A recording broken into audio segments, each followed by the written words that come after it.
We're missing Murinar in R20.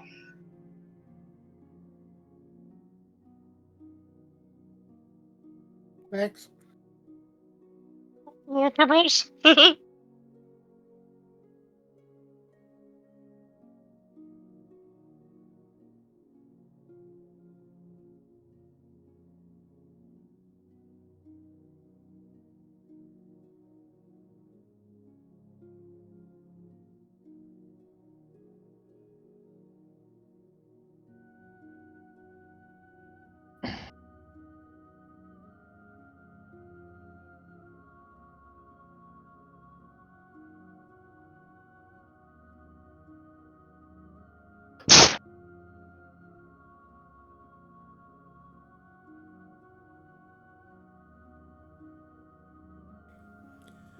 Okay, last session.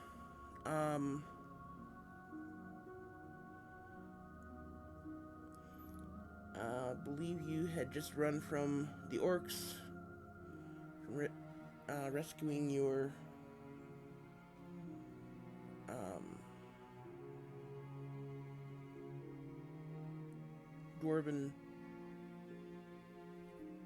rescuees. Um, you ran over night and were able to get a long rest in throughout the day. Just as night started to fall again, you guys heard the dwarves, or the orcs, getting closer to your rest spot.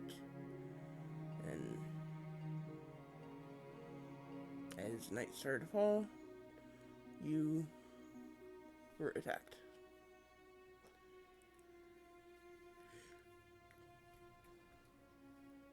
Okay, so we pick it up just as you guys are finishing the combat. Um, Looks like everyone has survived. I'm still flat on my back.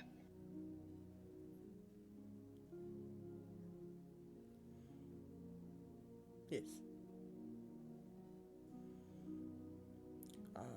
And yeah, what do you guys want to do? I would like to go out and try to recover some of my arrows. I'm gonna speak from my back with put my hand in the air. It's like try to find my javelins while you're at it.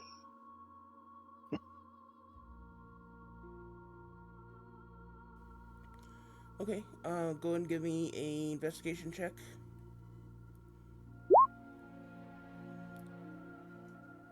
You really wanted to look for your arrows, didn't you?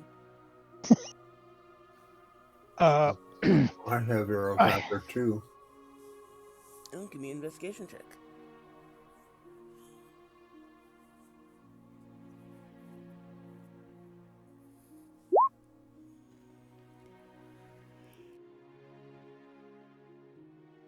Okay, how many are you missing, Reardon?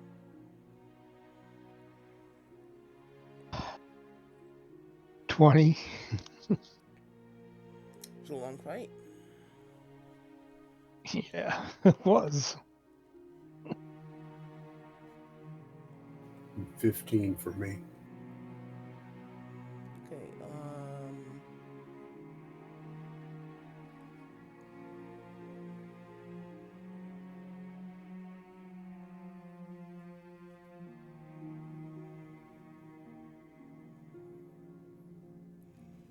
Reardon, I'm afraid you only find about 11 of yours. And Aramil, you found um, 8 of yours. Did we find a javelin?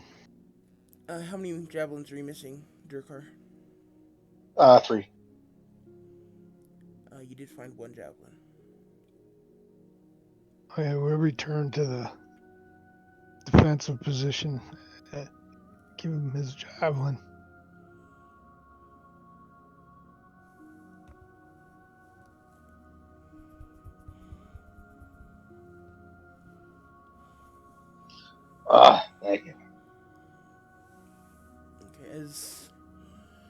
you do that, Holly will go around, expend the rest of her spell slots, which I don't think is very many. I think she only had one left.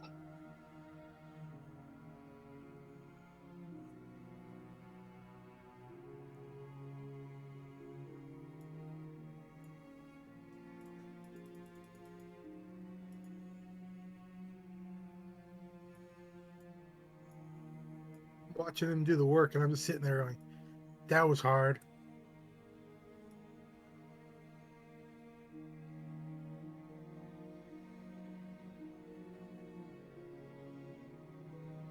Okay, I'll give heal Durkar for 7.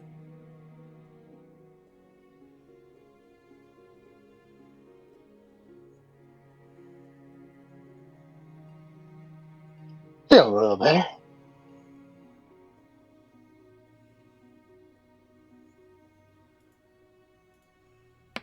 And Cerealia for 6.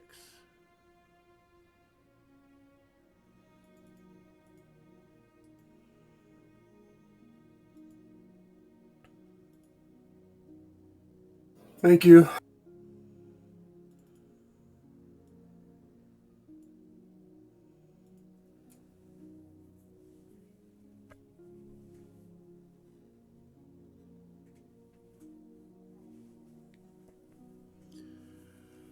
Okay, what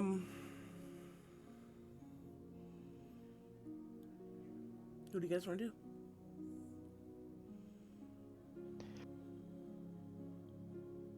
What time is it? It'd be just after sundown, sunset.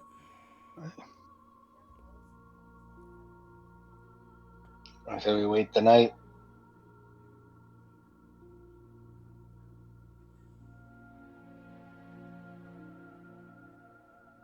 Yeah, long rest may come in handy. Anybody loot the bodies? Well, I was just about to suggest that we should loot the bodies, see if they have anything useful, like getting potions or just pretty much anything. Yeah, I'm for that. Okay. There's lots of bodies. So who's doing the searching? I'll help with the spell. All right. Okay, again, who's doing the searching? I'm gonna search. I'll help. Okay, so Reardon, give me a investigation check with advantage and guidance.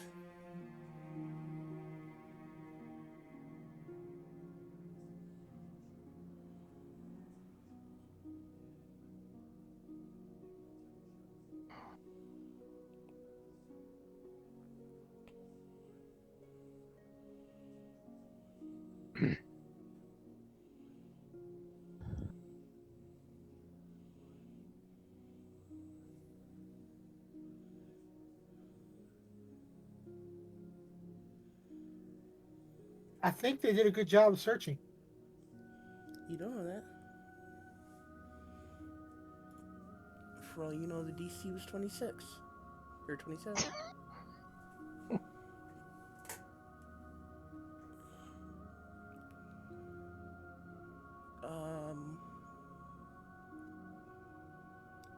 Or we did really good job searching, and they didn't have shit on them. That too. I'm just saying, those numbers were pretty good for once. There are a number of weapons and armor, but most of it's in pretty bad shape. Would probably require pretty heavy repairs before being worth anything to sell, which you guys could do, but of course it's going to cost you to repair it. So, I can give you a list of that stuff if you'd like.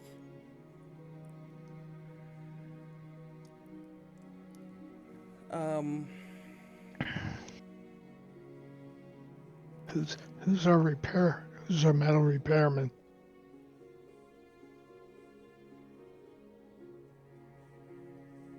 Probably a blacksmith in the. I can smithy if it requires any of that. So it's up to you if you want to take the time to do it. Like, time and money to repair it.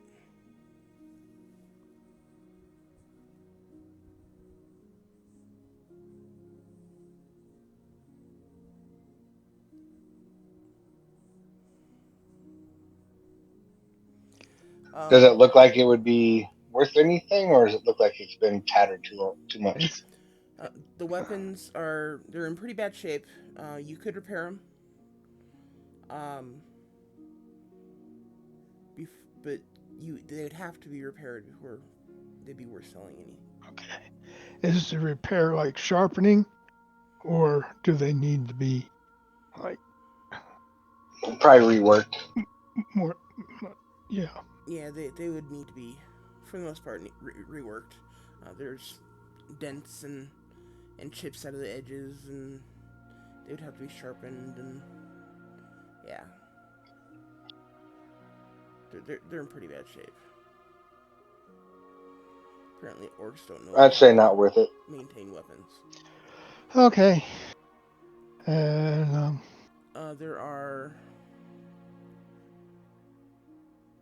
um, 3 potions that you recognize as healing potions. Um, let's see, it was Reardon who rolled. Reardon, give me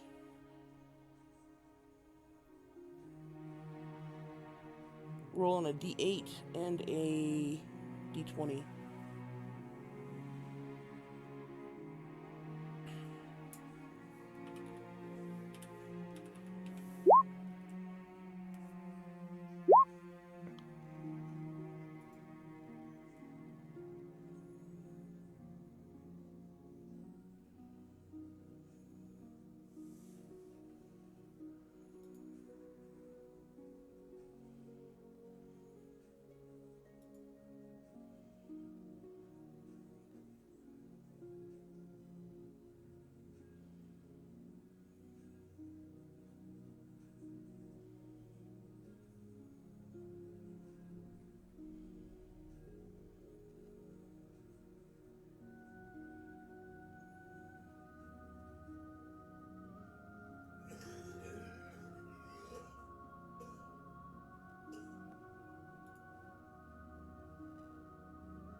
Okay. There are 2 other potions that you find. One of them is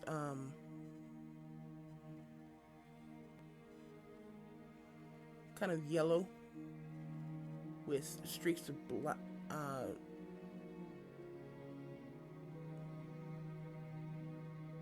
With streaks of black, and even as you're looking at it, it seems to almost move on its own. Um,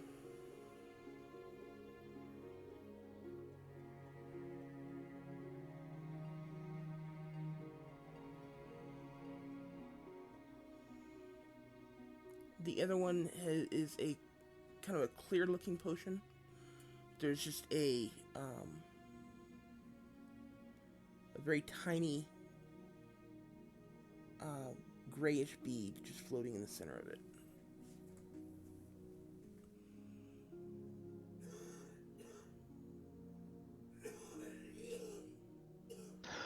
okay. I'll gather up the 3 potions.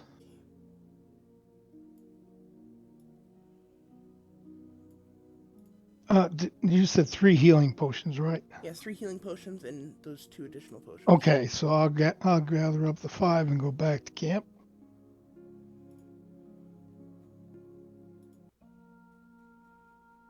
And first I ask, okay, who's our local expert with potions?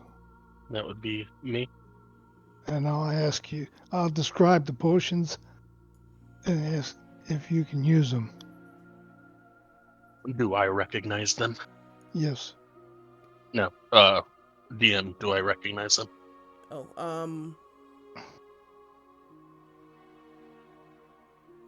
give me alchemy checks. 2 of them.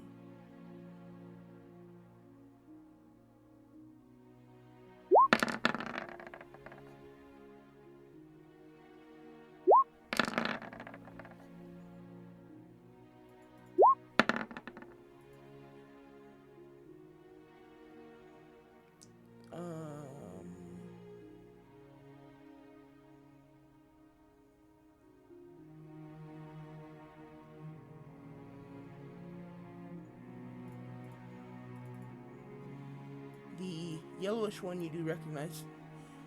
Potion of speed.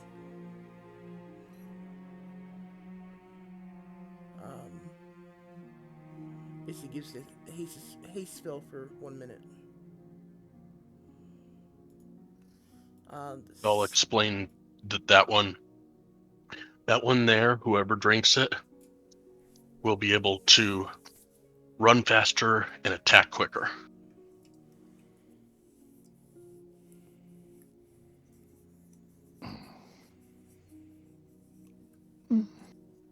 Okay. And my next question is to the group.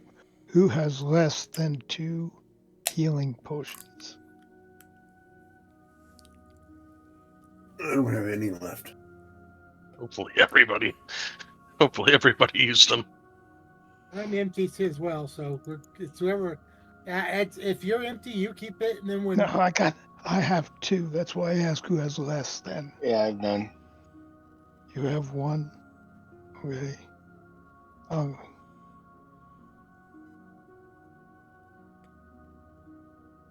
I have 0, but I do have healing herbs that I will eventually make into some potions. I'll give 1 to Valgad, 1 to Armill. Who else is down? I'm at I'm 0. at 0. Okay, and then I'll give 1 to Dukar.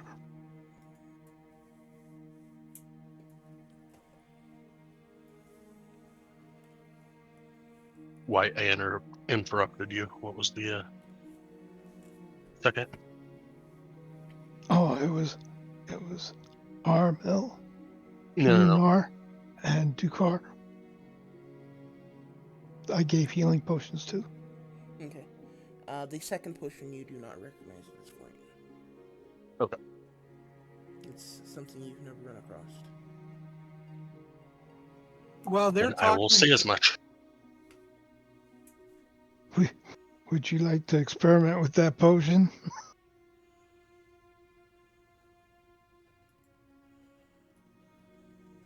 I'm going to take 10 minutes while they're deciding on potions and detect magic.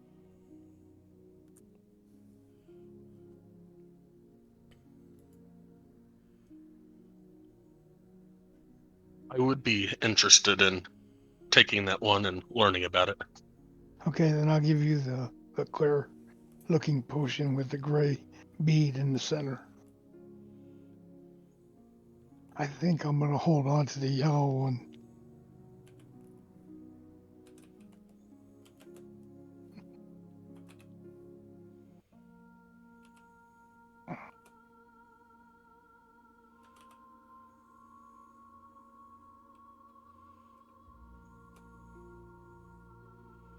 See, there are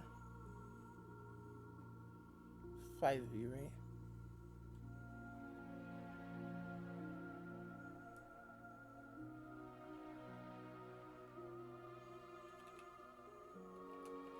No.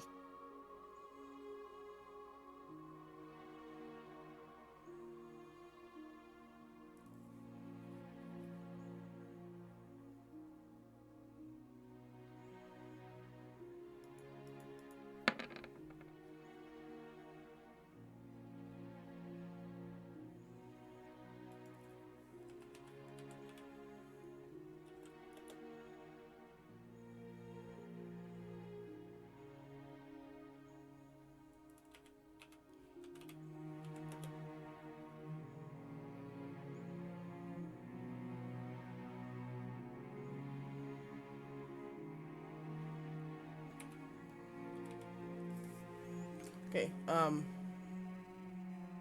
Burden, in addition to those potions, you did find 12 gold, 80 silver, and 9 copper. Wait a minute.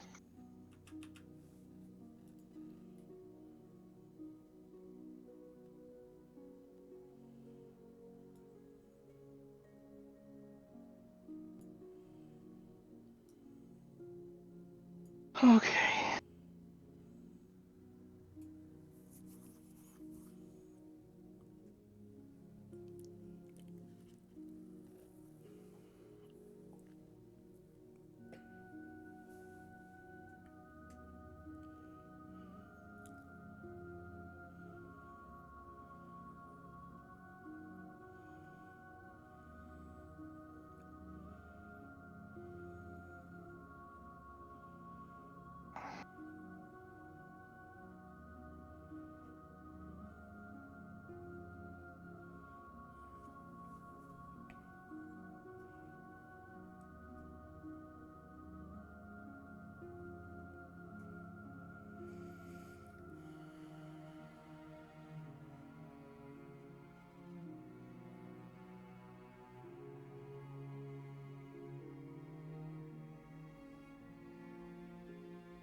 How many silver? 12 gold, 80 silver, 9 copper.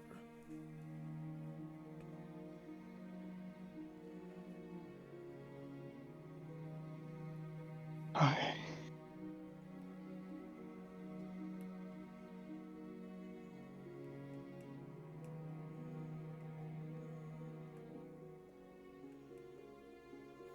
Okay.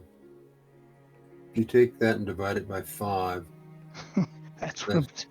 that's 401 copper, 0.8 each. So either give some of it to our 4 Yeah, I got. Hmm?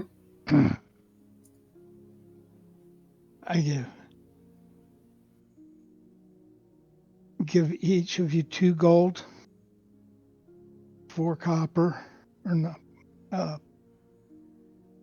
2 copper, and 20 silver.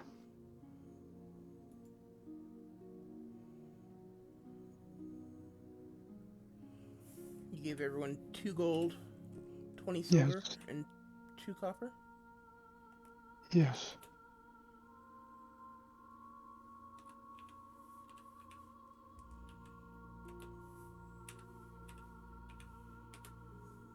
Did that work out right? So I get the least amount.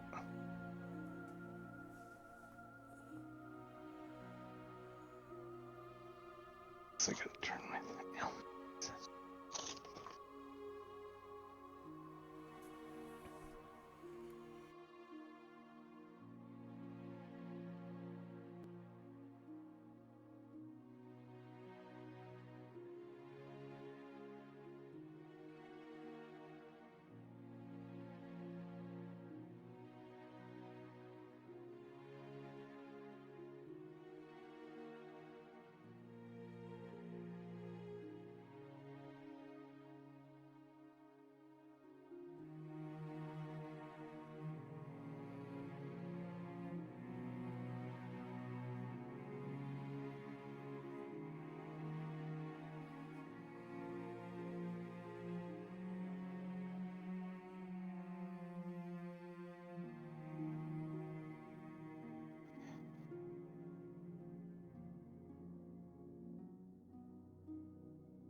Okay, so what are you guys gonna do?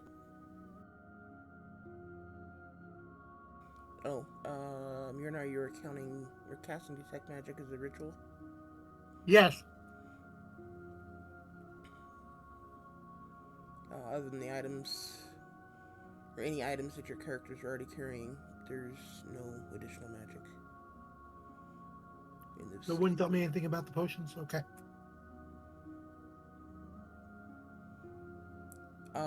Well, it would tell you what kind of magic the potions are. What about the one that nobody knows about?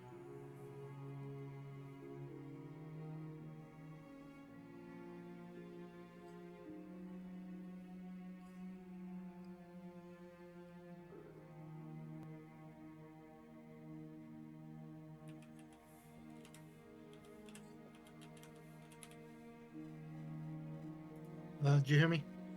Yeah, I'm trying to figure it out.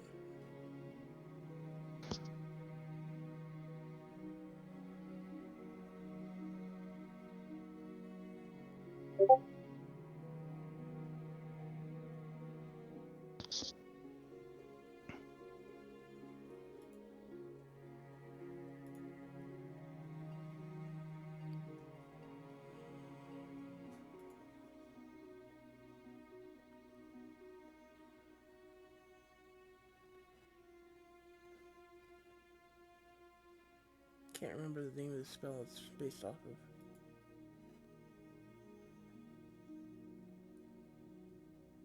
Say that again. Can't remember the name of the spell it's based off of.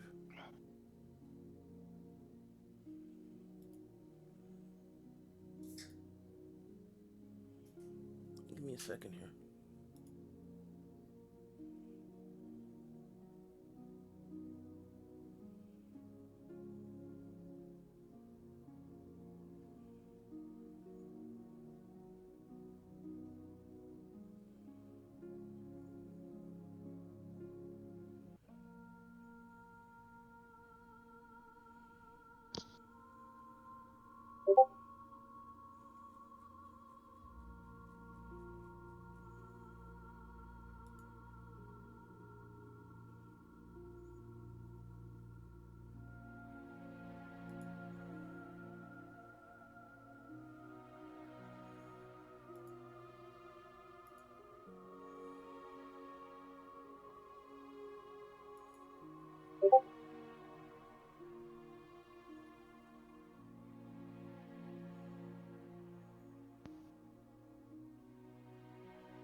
I'll get back to you on that. Um, what else do you guys want to do? I'm gonna go and spend 3 hours and try and make 3 more regular healing potions.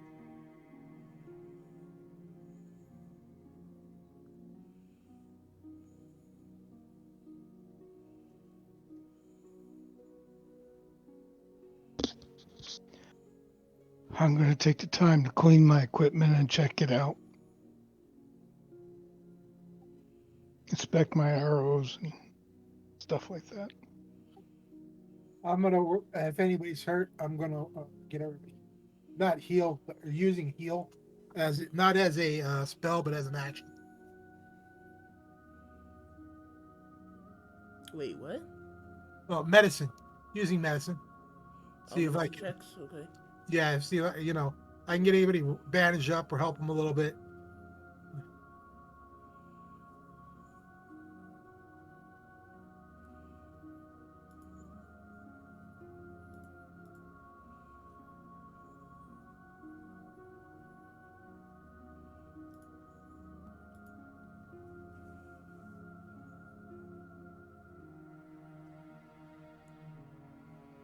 Okay.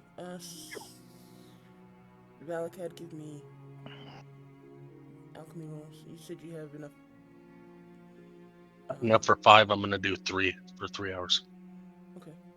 Go ahead and give me 3.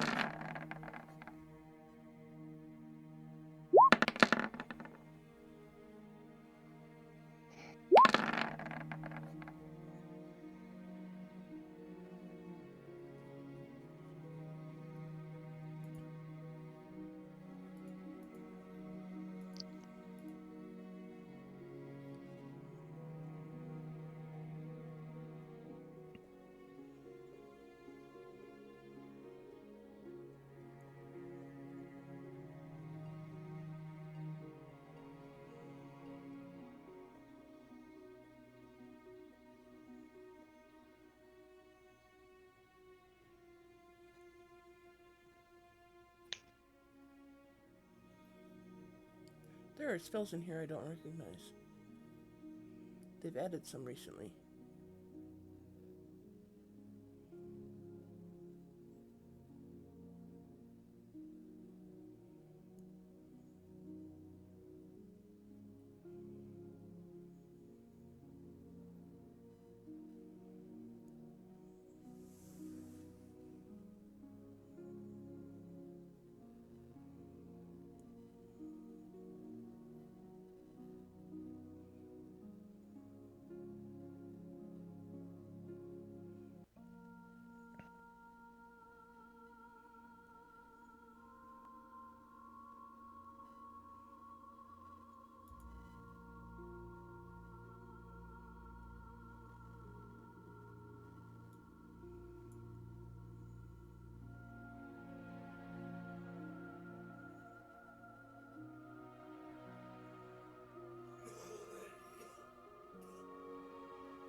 I should have known. That would have just made common sense. Mjolnir, it's a school of magic you've never seen before. It's not one of the typical 8. Okay.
Okay,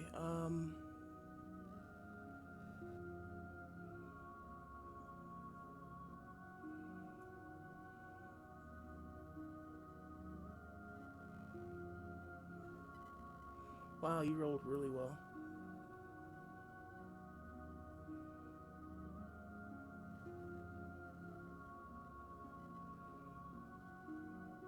Out of those 3,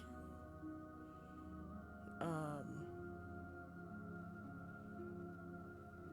3 sets of potion ingredients, you managed to make a total of 5 potions.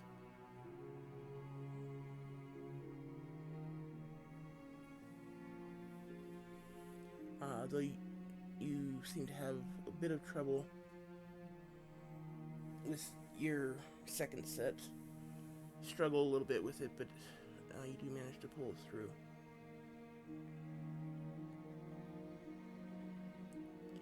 The other 2, the first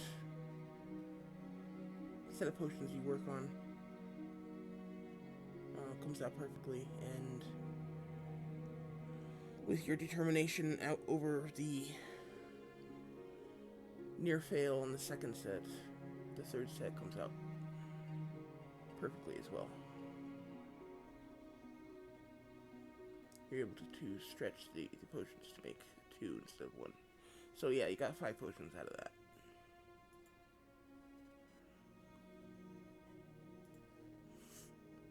Back to what we were discussing earlier. Who needs another potion?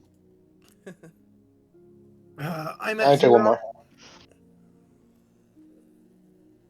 How are you, Hal? I just gave you one. I'm gonna keep one of them, so I'm at 2. Durkar needs 1 to make 2. Yeah, I'll give me 2. Okay. Who else has 1? I have.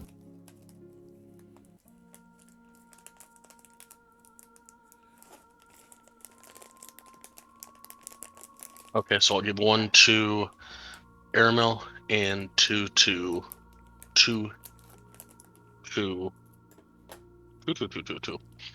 Miranar. Dose to Miranar. That works better.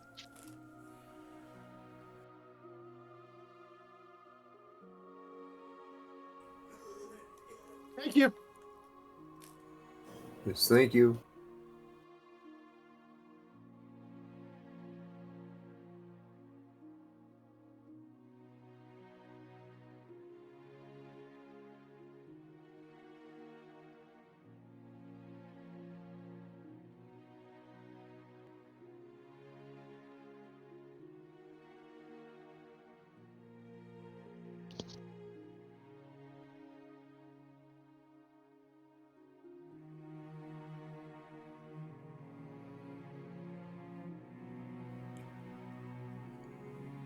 Okay.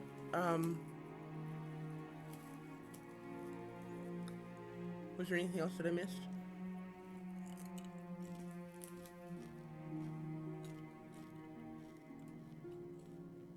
I don't think so.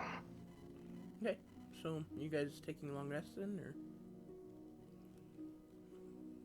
I hope so. Yeah. I think so, but Yeah. I'm just reminding everybody that we're still close to that orc encampment, and there might be more orcs. We're just not going to set a fire. There's a bunch of Night's dead orcs upon out us, here, so so hopefully the dead orcs will deter any others that come along. Okay.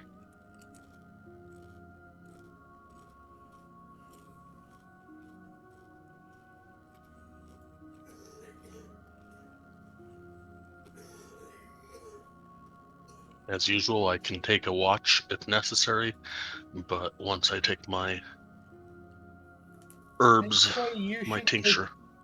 I'll take first watch. You don't take any watch because you've been running hard with your sleep, and we barely got any last night. No, we got a full rest last night. Well, yeah, he's been on the technically sleep. this morning. I'm the only one that didn't get a full rest. Yeah.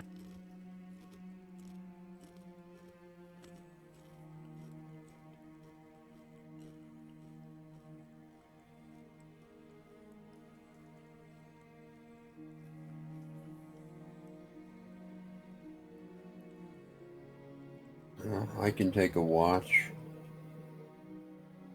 And as an elf, that'd be 4 hours.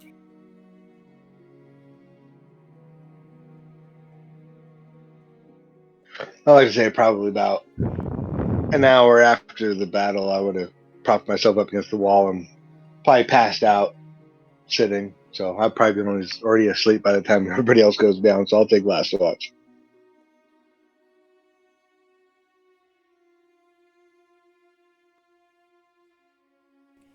It's a good question. What is everyone doing while Valakai is doing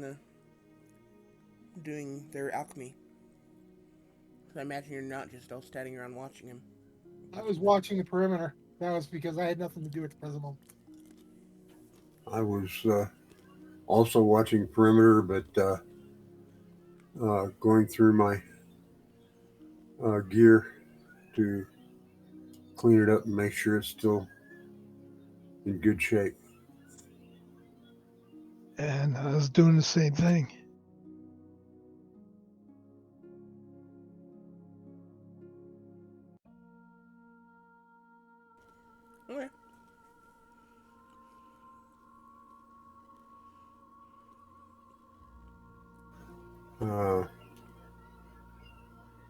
Let's see.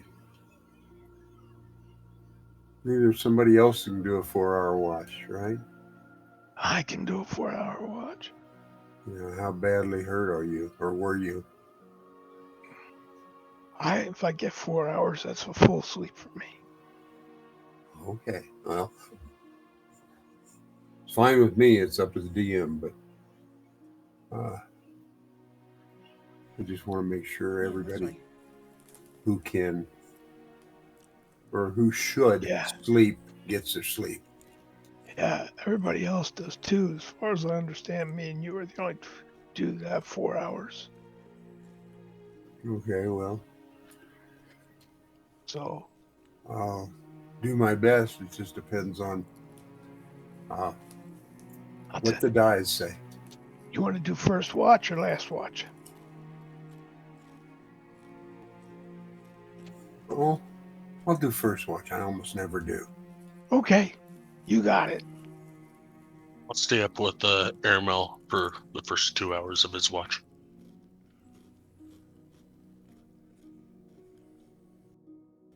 Okay.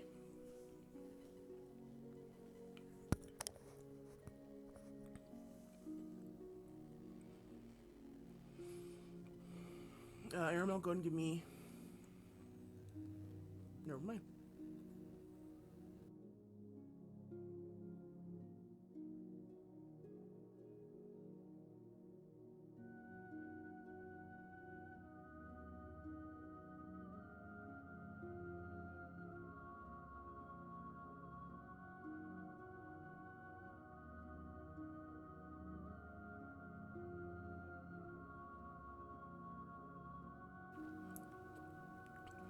For the most part, your watch is uneventful.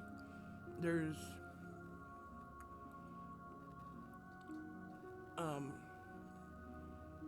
the heat from the day sinking down into the cool of the night. Just over the length of your watch, you could feel a distinct change in temperatures. Pretty radical.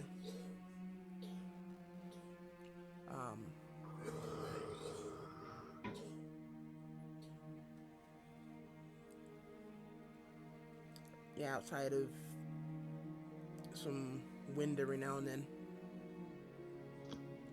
there's not really a whole lot to say. The bodies are starting to smell a little at this point, even after just like 6 or 7 hours.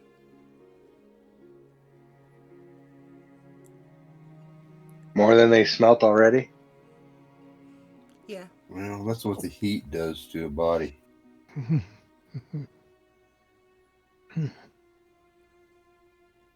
I don't have the inclination or the energy to go and dig graves, so they're just going to have to lay there.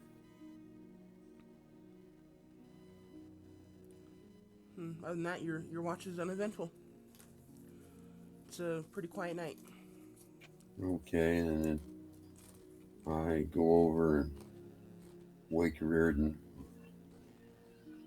and say, it's been a very quiet night, and it's a lot cooler now, but that's welcome as well. And it's your turn. I'll get up and stretch. Start my watch.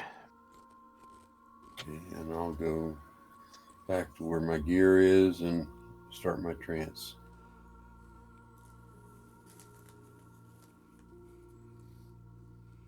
Okay.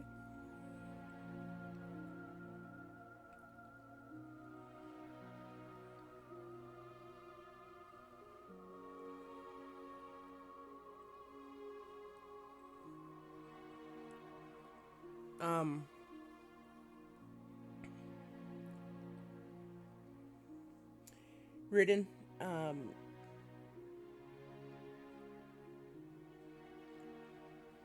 your watch is pretty quiet as well. You do struggle to kind of keep your eyes open every now and then. You do find yourself your head kind of nodding. As far as you know, you never actually passed that line of actually falling asleep. Um, you don't you don't see any orcs approaching. The temperature, of course, is dropping pretty starkly. Um, by the time the end of your watch comes, frost is starting to form on the rocks and the environment around you, and you are um, struggling to keep warm and shivering pretty bad by the time um, the sun starts to come up. Okay. I'll go around, start waking everybody up.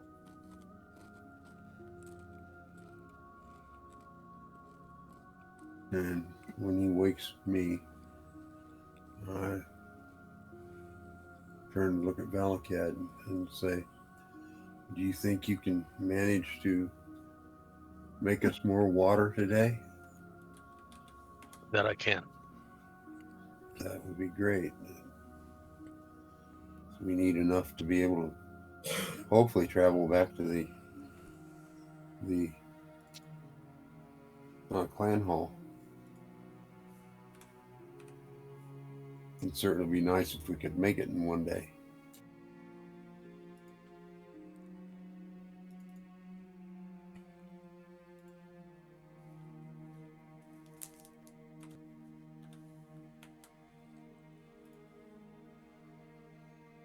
Well, I suggest that fill up water skins, and then whatever you want to drink out of the cups dug out of the pot. Keep your water skins as full as possible. Agrees, and that's how I do it. Yep, that's what I do.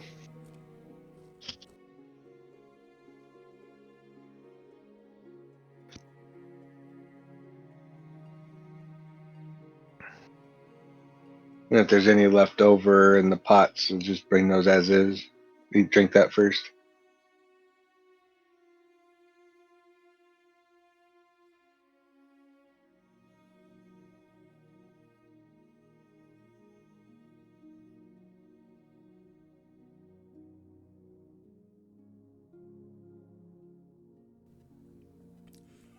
The group kind of drinks it dry.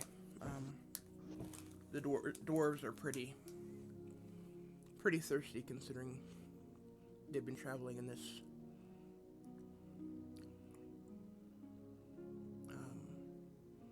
only being fed and watered by the orcs at their discretion rather than when they needed it.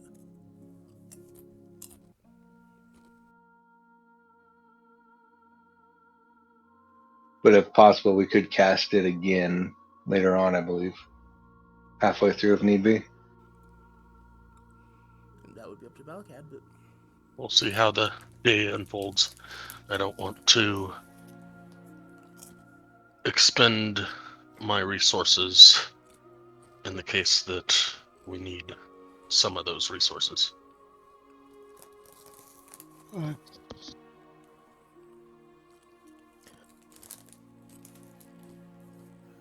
We have a full rest, right? A long rest? you had long rest.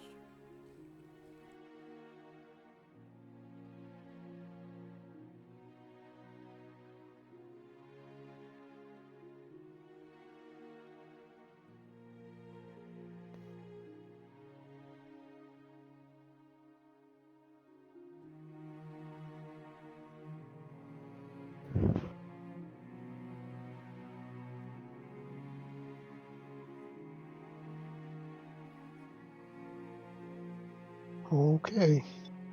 Guess we better get going. Yeah, ready.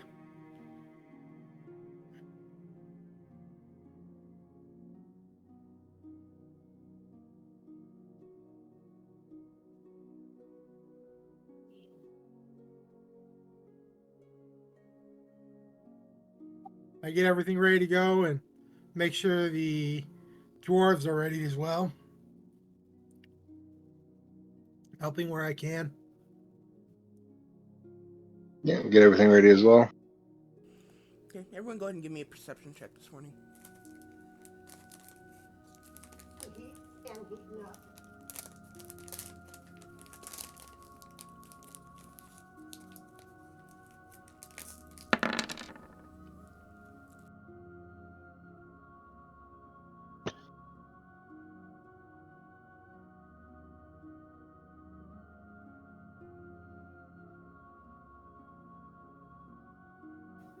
This Who's isn't leading? looking great. Yep. Give me a second. I'll get you mine in a minute. The browser decided to refresh.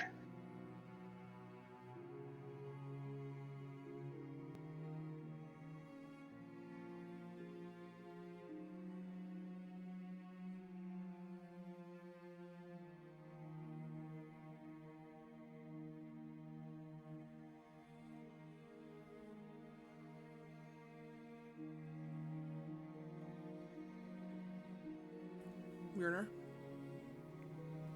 Yeah. perception check.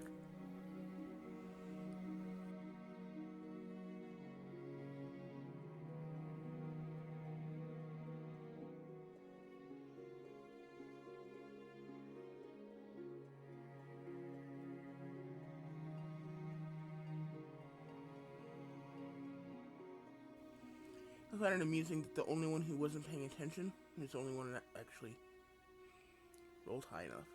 Right. I was paying attention. I just didn't hear you say for everybody. I thought you only wanted one person.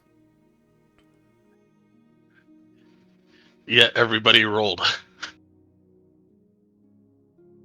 That's why I said I screwed up. I never said I wasn't paying attention.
Give me a moment here. Sorry, I'm typing a message to someone.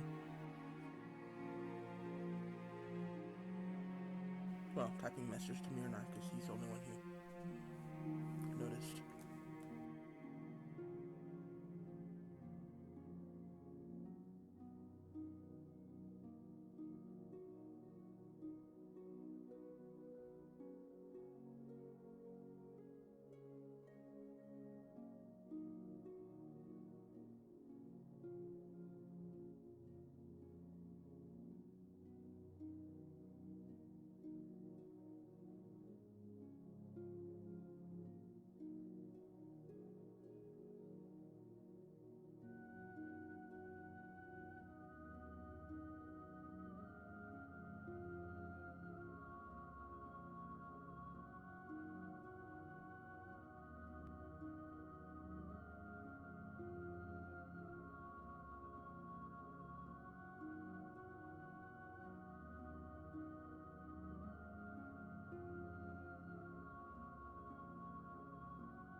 Tweety, tweety, tweety, tweety.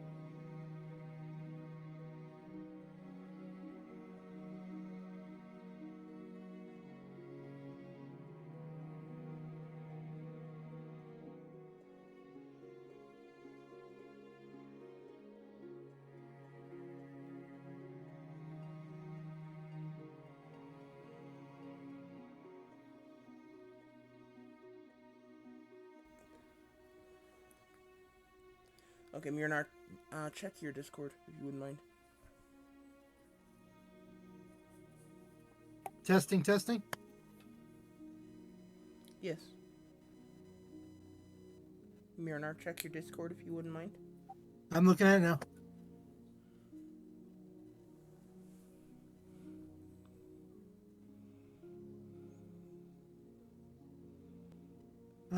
I move closer to the clan mother,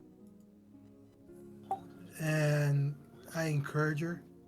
Uh, no, both with my faith and I would say we all have our struggles, but but it's who we it makes us stronger. Are you doing okay? And do you need help?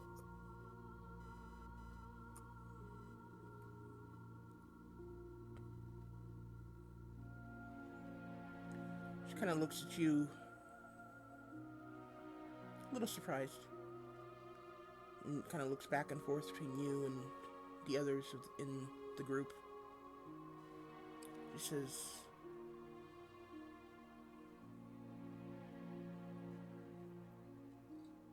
"It's been a long week.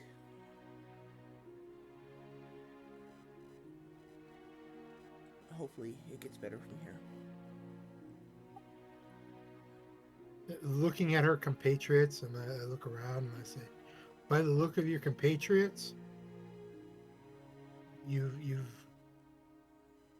at least have good companions that have helped you through the week, and you have us to help you through the rest until we get back.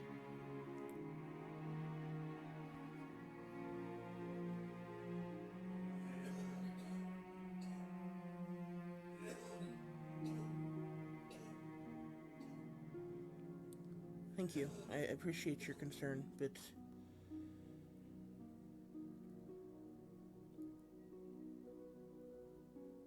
I'll be fine.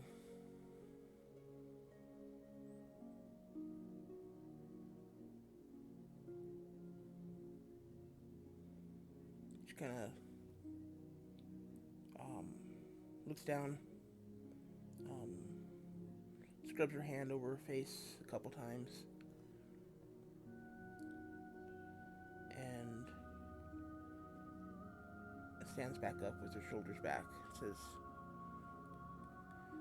"I believe we have some traveling to do today."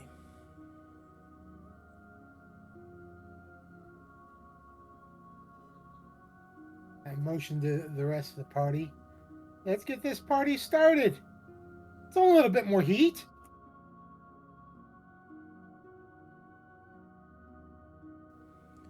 Which, by the way, is starting to increase. The frost has melted, and even just the last 10 minutes, you can feel a distinct change in the temperature as it starts to rise for the day.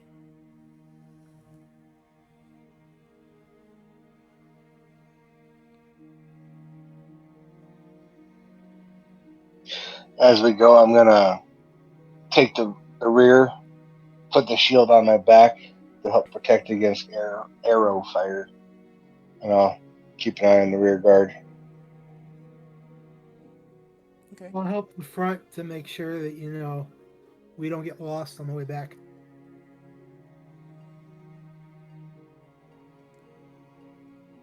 So you're gonna lead the group, Myrna? No, I said I'm going to help who's ever leading. Give them an extra couple of, and give them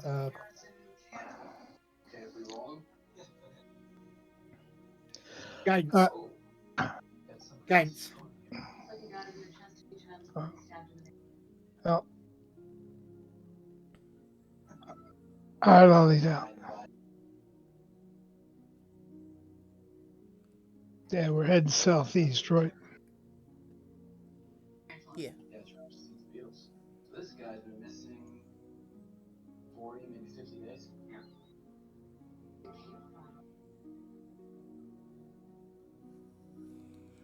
Okay. If you are taking the lead, Reardon, give me a survival check with advantage with Murnar's help.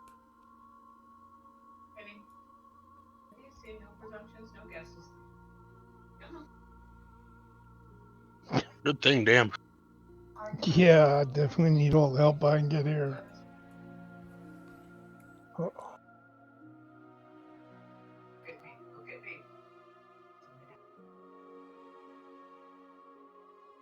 He blocked the homeowner's car and brought him to the front door. But when the homeowner, Molly Tate, opened it, she was armed too. Fired 3 bullets. They struck Getting an open mic background.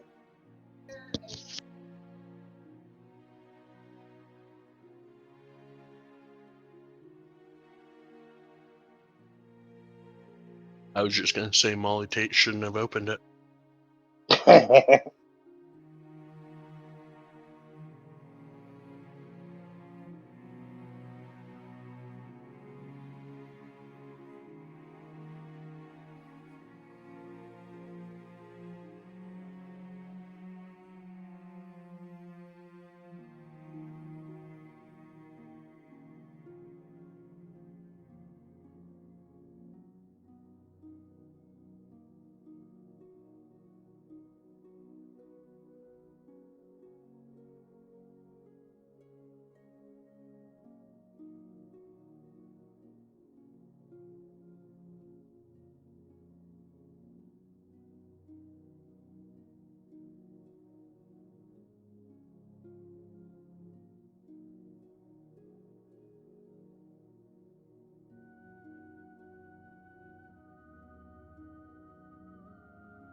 You guys were traveling northwest, and then when you ran southeast. Is that right?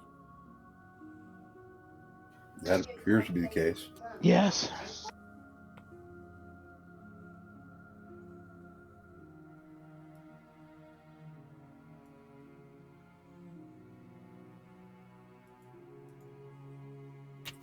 And it would appear also that by the end of this day, we'll be getting very close to being out of this frying pan that we're in. I think I don't know. It took us 3 days just to get to this mark. I know, and we're not going as fast as we were going backwards. I think it'll take us 4. Unless the DM wishes to fast travel us. Yeah, that's true. Actually, we probably moved faster going back than we would going forward because we didn't know what we were going into. And we're rushing out, so yeah, we could. Yeah, we're moving because we know what's behind us. Got a general idea what would be in front of us.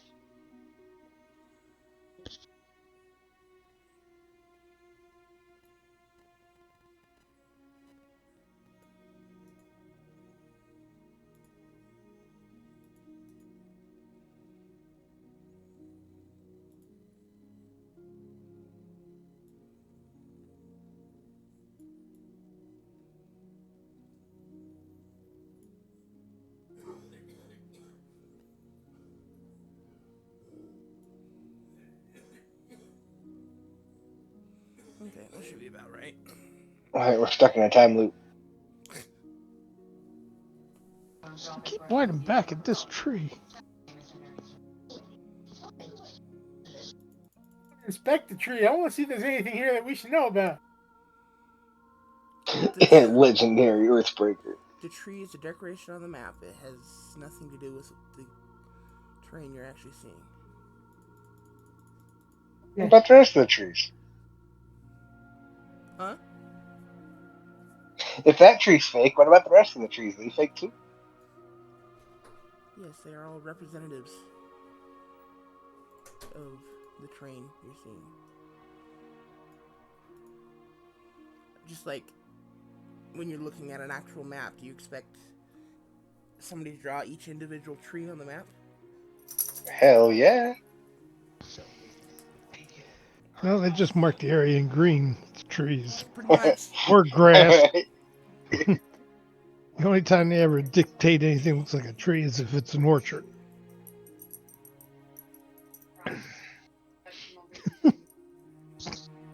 Oops.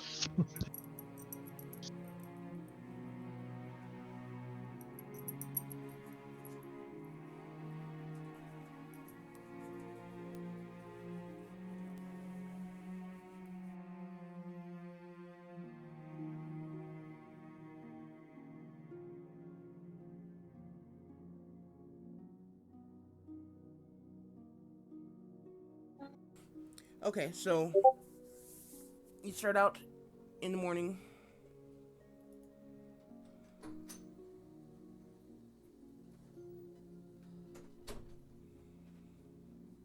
I've never even heard of that song. Me neither.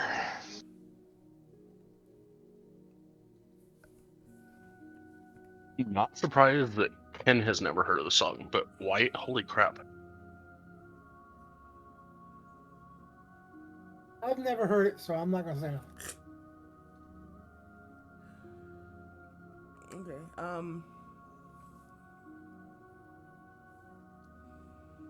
You start out in the morning, and something you realize fairly quickly, probably within the first hour, is that instead of going from the very cold temperatures of the night into the rising temperatures of the day, it's becoming very muggy as the temperature rises, which is different than you're used to. It's usually a lot drier.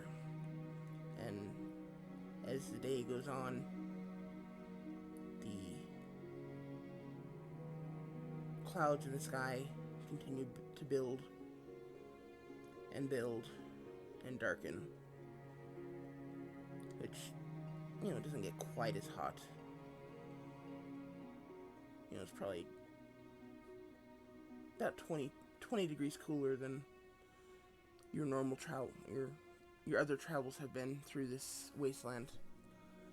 Yes, but the clouds filter that sunlight, and so we all get severe ultraviolet burns.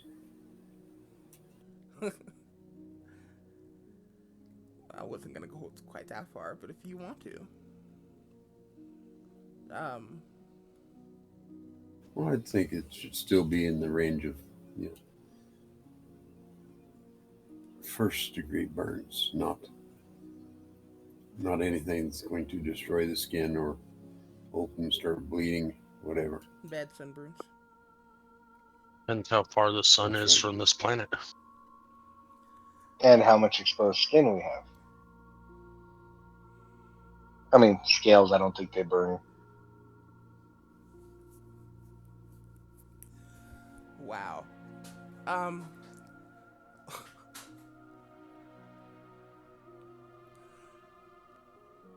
At this point, you guys actually all have sunburn anyway from your travels, so you're just putting sunburn on top of sunburn. I'm glowing a radiant yellow. Yes. But, as the clouds build and darken, you start to hear thunder. See the occasional lightning strike in the distance. And,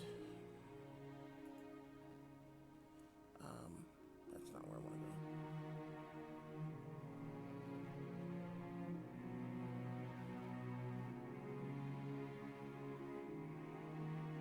Of course, it's not in here. It's never in there.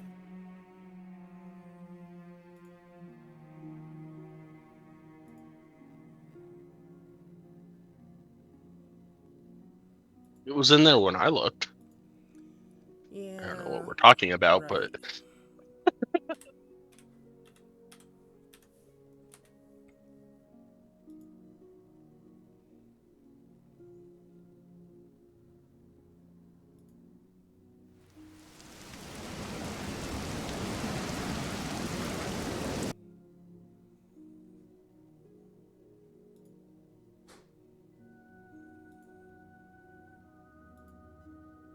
Oh,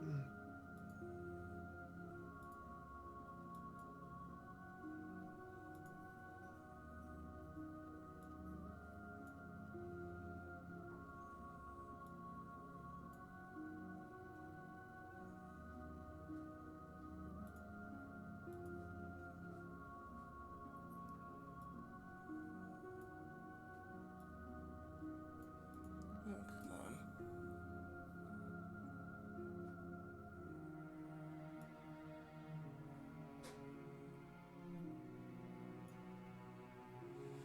Okay,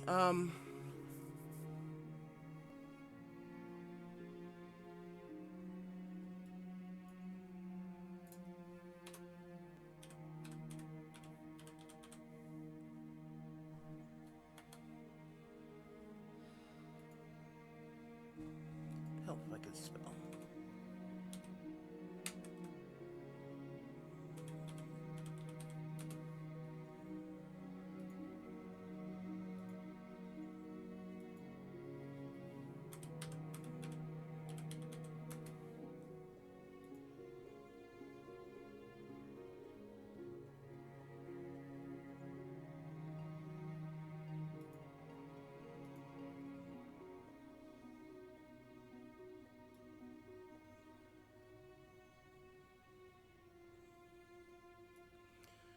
Okay, as the day goes on, you start to hear thunder crashing, lightning strikes occasionally.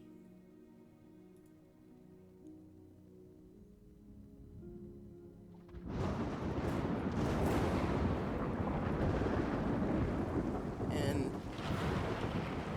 at some point, the sky literally just opens up and starts to pour.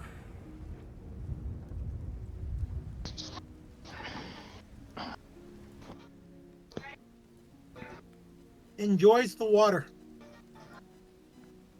I sizzle as my scales cool. I walk over to the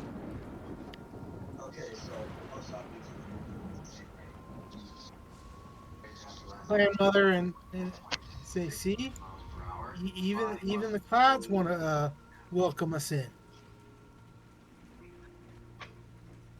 With a little smile.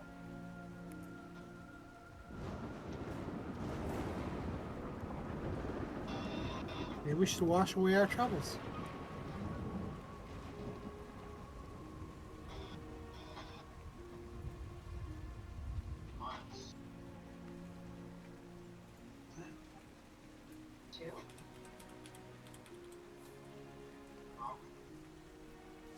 Okay, so you spend the rest of the day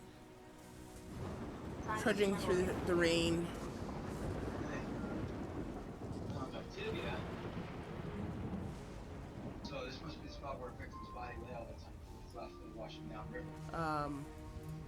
You're trudging through the rain, and it's very muggy, very uncomfortable. Your clothes are getting soaked. You're getting water running down inside your armors, and it's just miserable all around. The only real benefit is that you're not cooking under the, you're not baking in the sun. You're just having to deal with the rain and the mugginess.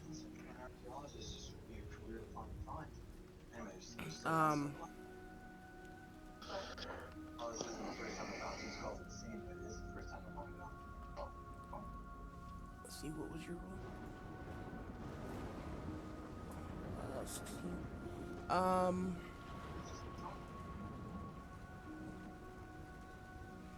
About halfway through the day, around lunchtime, are you guys gonna stop?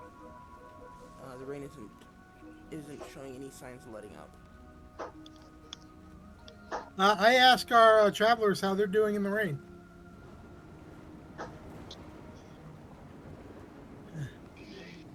And let them know that the longer if we stop, take longer to get. It won't take us any more.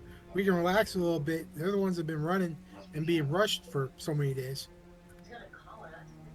GPS tracker. Tag wildlife. Biologists use this to track migration patterns. The clan mother kind of looks to each of um, the other four with her, and they each give her a resolute nod in turn.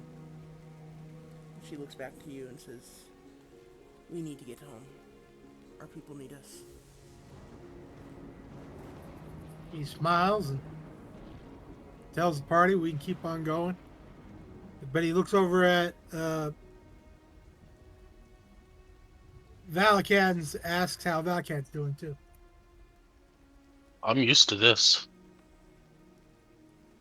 On the water. Sometimes it's sun, sometimes it's rain. Yeah, everyone here, Valakad's the least uncomfortable Working on that, but get this. The inky at this point. Okay. We got solid ground to walk on. It's a lot easier than a ship. All right. He says, let's keep on going. Passes out, if they don't have rations, he passes out his.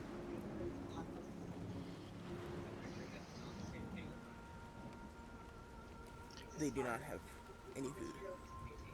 Then I pass out my rations to them. All they have is the weapons you gave them and the clothes on their back. That's it.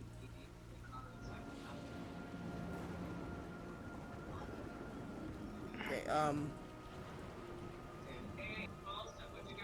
they thank you for the rations and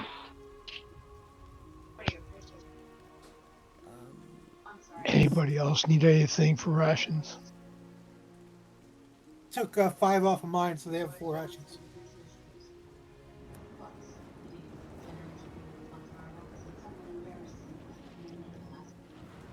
Okay. I'll eat I'll eat the last of the deer ration. okay.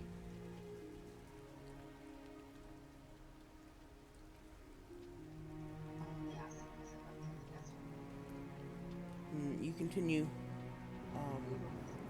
on with your travels. One of the first things you notice, or let me rephrase that.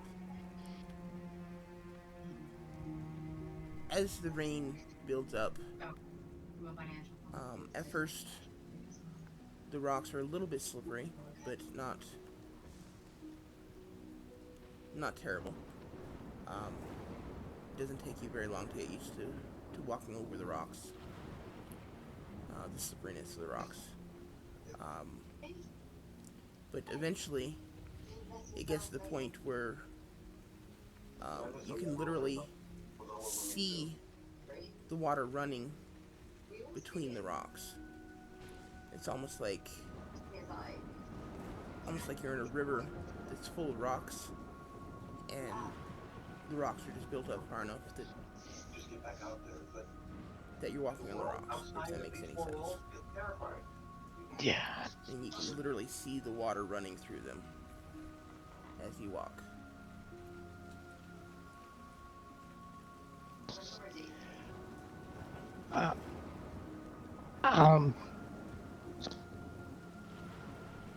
I noticed this, and I'll let people tell them, okay, we're going toward that river. It's going to be high and fast.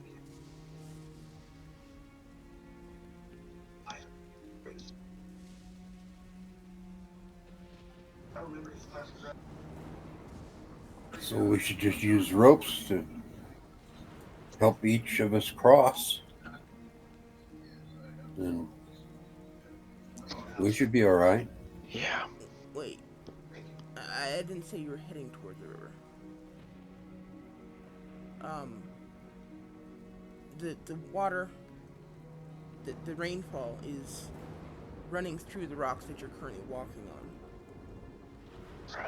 Right. I got slippy. We have a river that we're going to cross up ahead. That's a couple days away. We're way back here, so It's yeah. still going to be a lot of water from wherever this rain's at flowing into that river. It's not going to be the same stream that we crossed going toward the site. It'll be different. The water Possibly. may be higher. There's a good chance. I just brought it up so we could keep that in mind. That's if it's still raining a couple days from now. Even if it's not, the river drains the land for a long ways around, so it should be filling and rushing past for maybe a couple of days yet.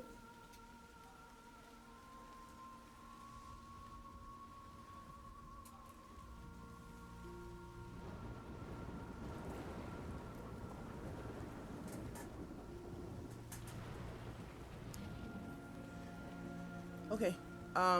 So you guys continue walking throughout the rest of the day. Um,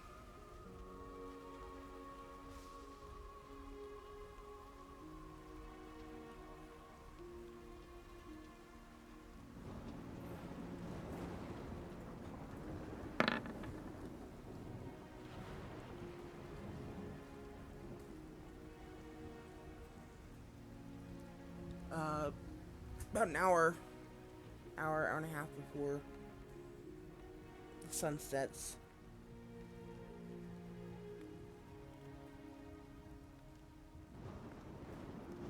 Pardon me. About an hour and a half before the sun sets.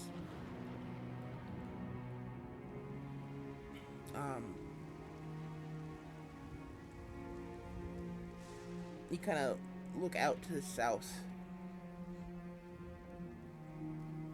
and you can see this.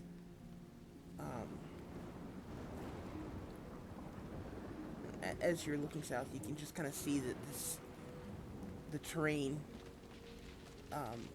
There's just a slight shift in the rocks in the terrain,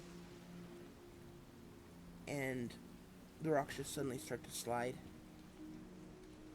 First it's just like 3 or 4, then each rock seems to pick up a little bit more and a little bit more, and then before you know it, the entire terrain is just sliding as the water is carrying the rocks. And it's basically We should have that tree. Could have made a canoe. it's basically a rock slide and a torrent of water in the same thing, in the same event. You're seeing this probably 150, 200 feet south of you.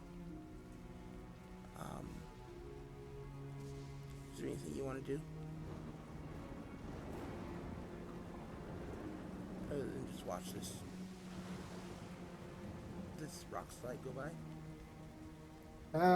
If it's going south, I want to start heading north. I know it's going to increase in days, but to see if there's a crossing that we can make.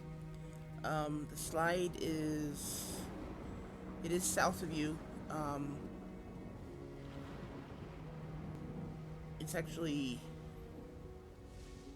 the rocks are actually sliding towards the southeast. It's more like southeast. So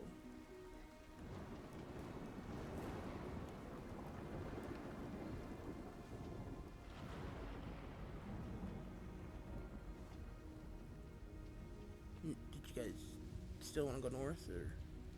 No, it seems to me that from what you described, that the path we're taking is not going to be affected. And so if by chance it does start to disturb our footing, we can turn straight east rather than trying to go north. But I'd rather stay on this same heading if we can. It doesn't look like it's going to cross our path yet.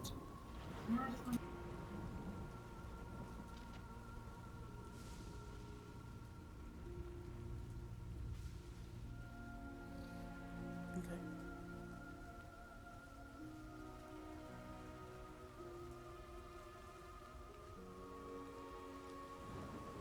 Okay. So you continue down this path for the rest of the day. There's not really anything else to notice outside of the rain and the rocks. As the sun sets, what do you guys want to do?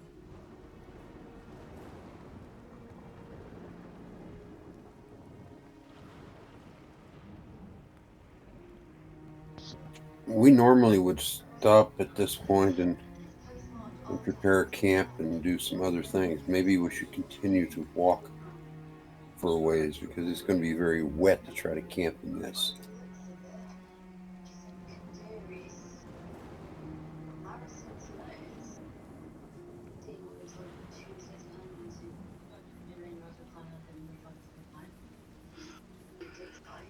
Yeah, I suggest we keep going. I'm good. I'm good with that if everybody else is. Okay. How much longer do you guys want to keep going?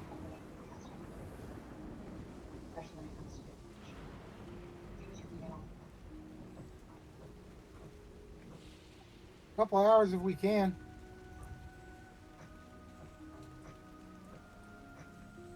Well, you guys can keep going as long as you want. Well, I Just think eventually the there's going to be limit, penalties. yeah, the limit is going to be how long can our uh, How long can our guest, okay, yeah, keep going? They're going that's to be the guide. right. But I would think when they have to stop, it's time to stop. But, it isn't going to be a lot of fun camping in water. Yeah.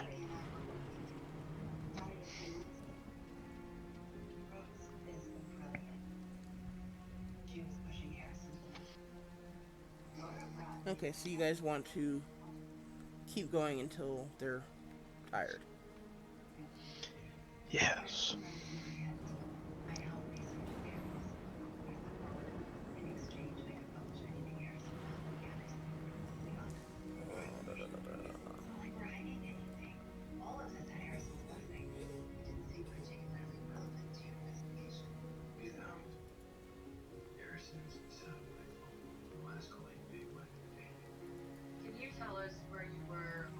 We've been traveling all day. Has anyone seen an indication of being followed this day?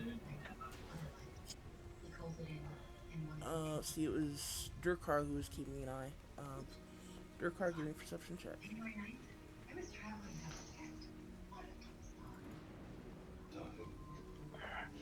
I would actually say with disadvantage due to the rain.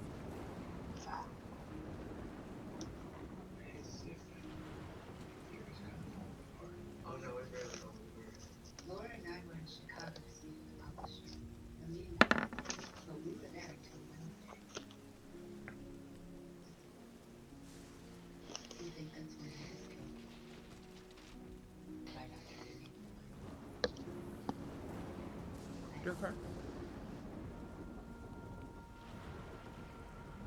Cowboy. Durkar? Cowboy. You get me? Can you hear me now? Yes.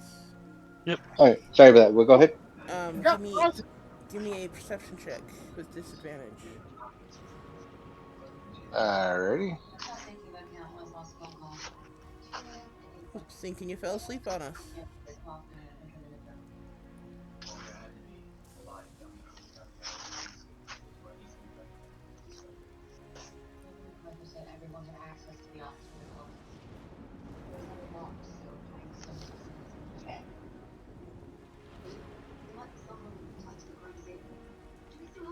There you go. Did you get it? No, I think my something wrong with my button.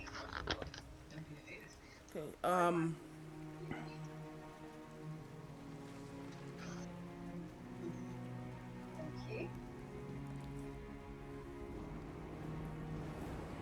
Early this morning, um, you saw some silhouettes in the distance, but it could have just been the rain playing tricks on your eyes, or the heat, or both. But you haven't seen any indication of um, anyone following the party since. All right. Our rear looks clear. Thought I saw a couple, but it seems to be the shadow. Play at the rain.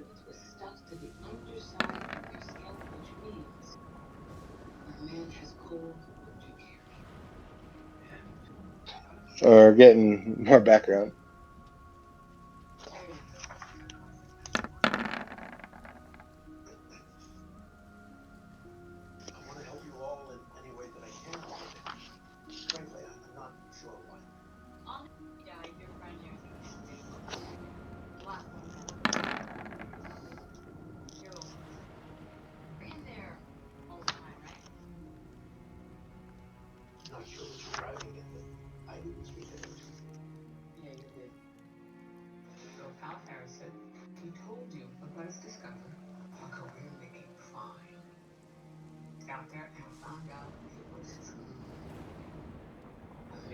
Okay. It's roughly. You guys continue going, walking through the night. Um, as the rain continues to pour. Um,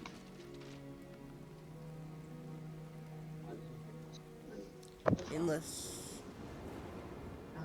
nobody decides to stop sooner, it'll take about 8 hours before one of the doors speaks up.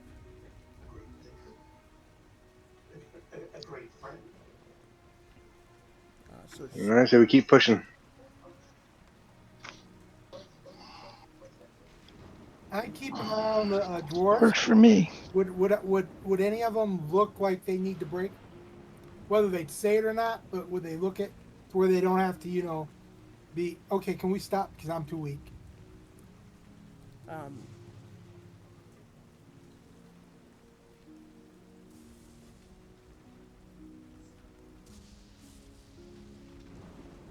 let's see. I think it'd probably be the clan mother who should decide.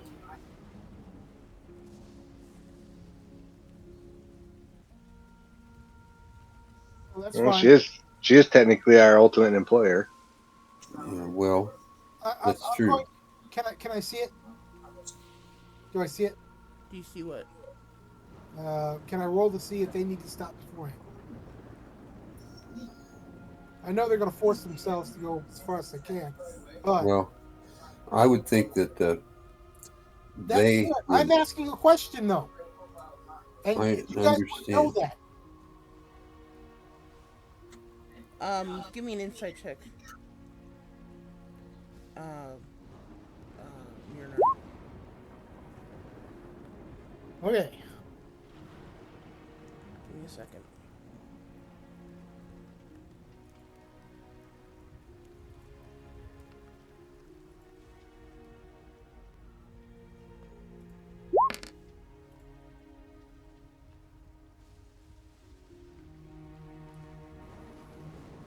Okay. You're not noticing any of them looking particularly tired or exhausted or ready to quit. Okay.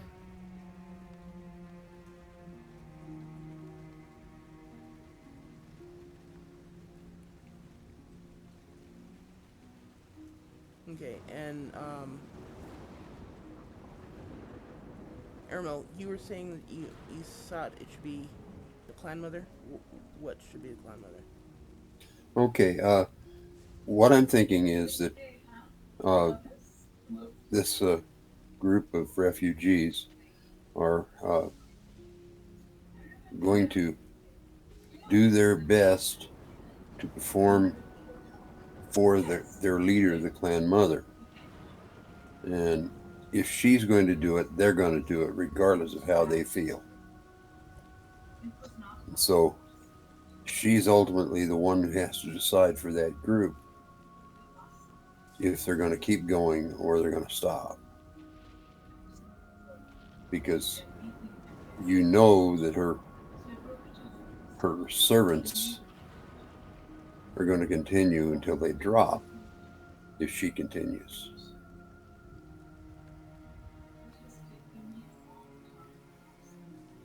And, I think we somehow need to rest, but, in the middle of a puddle is not really the best place to do that. So we're kind of caught here.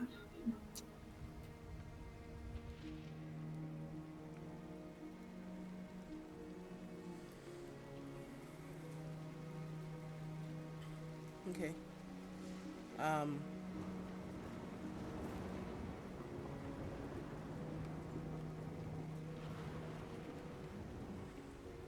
The party does continue traveling for at least 8 hours before the clan mother does speak up and say that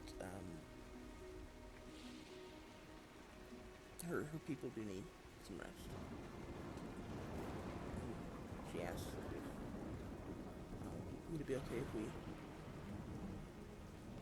stopped, took a break.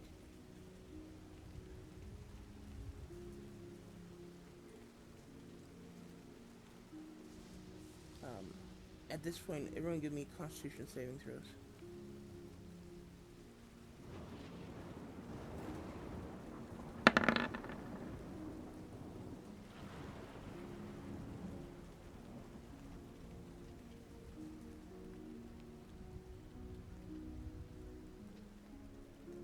Why does mine have a -1? So you still have Bane checked on your character sheet.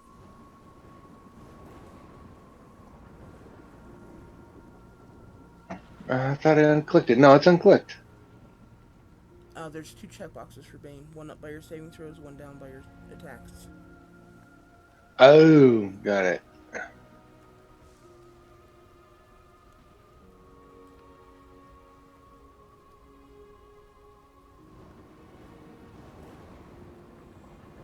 Okay, so Aramil, you have 1 point of exhaustion at this point. Okay. Everyone else succeeded.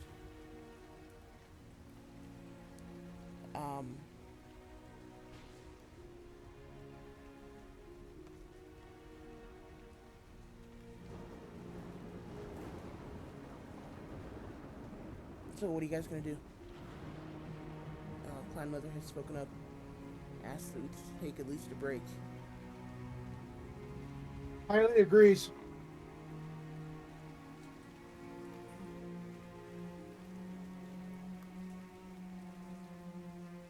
As we look around, We've worked our asses off.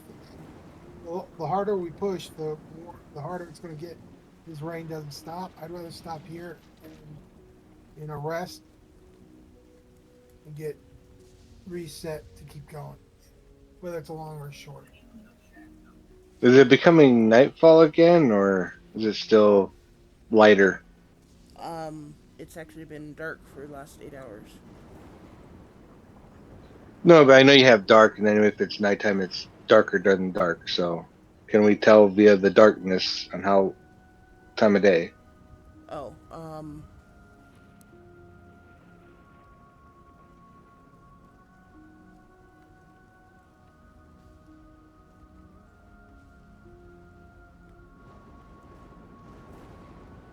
let's see, it'd be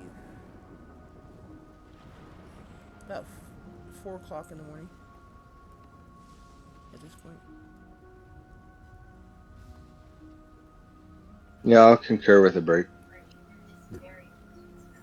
If we look around this area, is there any rocks or outcroppings or anything where we can get above the water?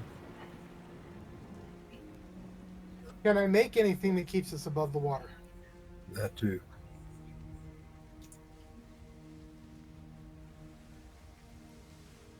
How are you wanting to make things?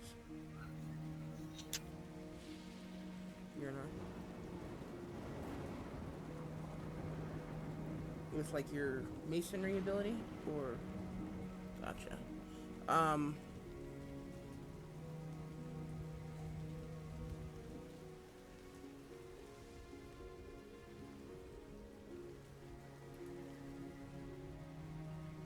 Well, you tell me. What do you want to try to make with that? I mean,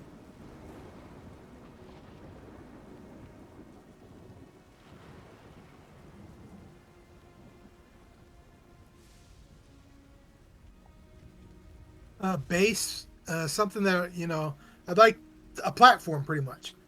Something just to raise the ground to where the water can go around it, but at least where kept a little drier. okay.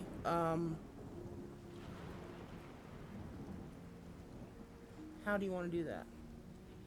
I mean, the environment is essentially these small rocks that size marble.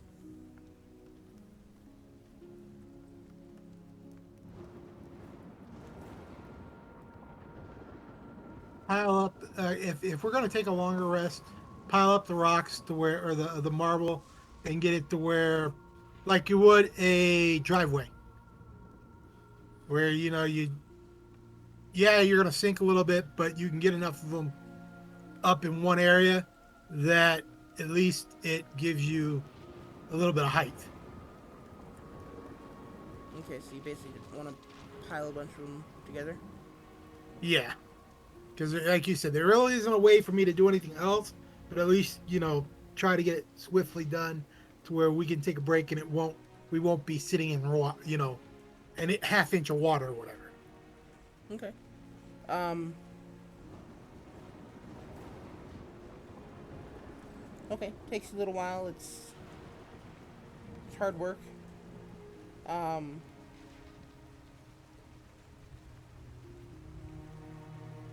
How did you roll?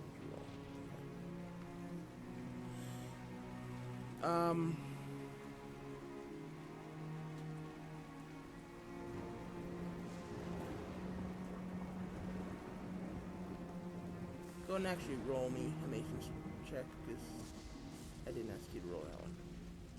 I know that wasn't for me to try. It was just the answer. What are you trying to use? And I was like, is there such a thing as, construction?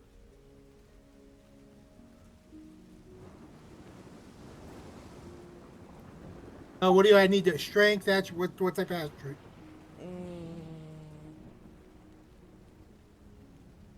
let's say wisdom for this, because you really got to know how to.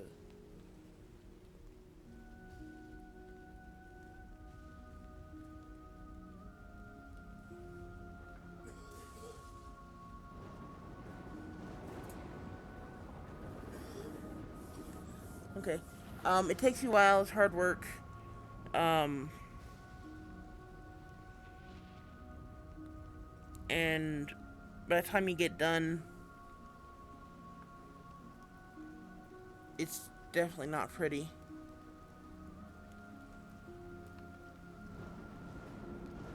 But I mean, you can literally watch the water flowing around this pile that you've made. So it's large enough to hold your group for now.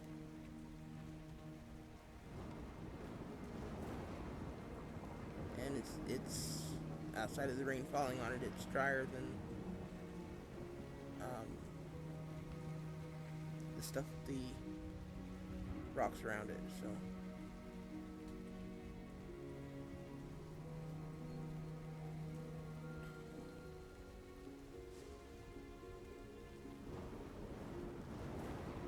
everybody to relax or rest, and give encouragement to the dwarves that we've picked up, letting them know that you've done a great job. And I don't know if I could have done as hard of work with what you've experienced within the last week.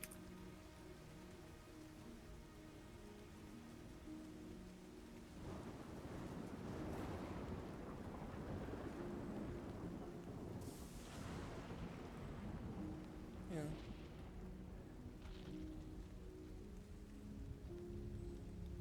I appreciate your efforts, and I will see that you and your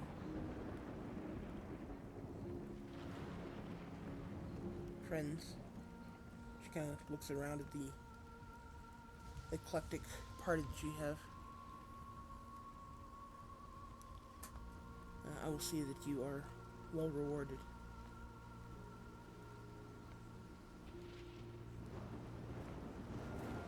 When we've returned.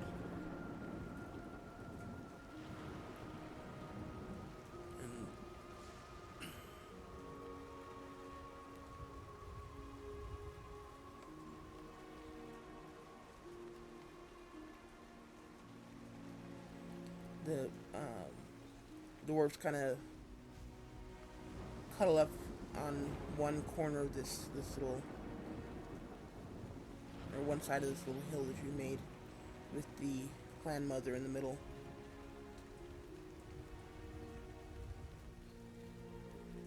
And all just kind of trying to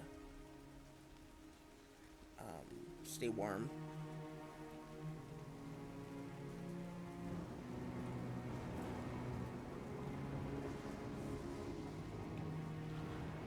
What are the rest of you doing?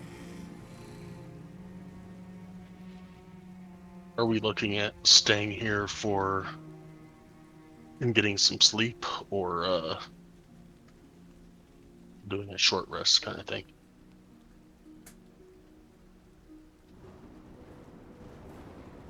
I think everybody needs a long rest. Certainly our refugees do.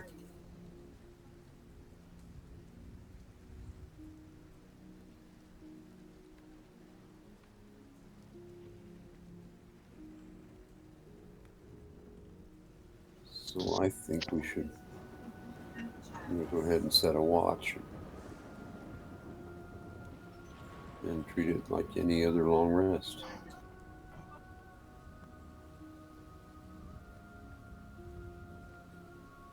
Okay. Yeah. We're gonna rest. I'm gonna go ahead and give one of our guests my bedroll, since I don't per se need it, Okay. so that they can have a warm sleep. They will gladly take it. Well, I don't know about warm, but at least covered.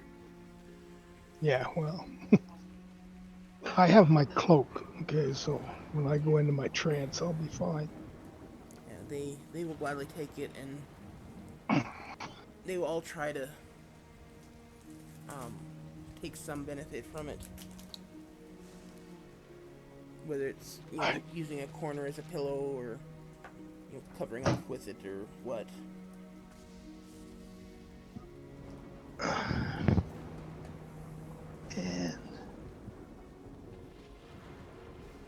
And I'll go ahead and take up. So we're going to be setting up a watch. It's up to you guys. Well, that was a general question asking the group. Yes, go ahead. Okay. Yes, I'm I think tired. we should. I've just been trying to make this, unstable ground that I work myself to go. Aramel, you want first watch again? Sure, why not? Okay, then I'll take second. And I guess if I'm taking first watch, the Queen Mother's group should take my bedroll. They can cover more people.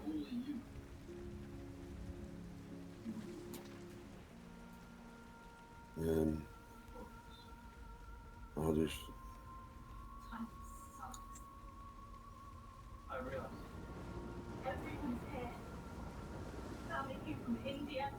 try not to get completely soaked. Well, any more than I am already.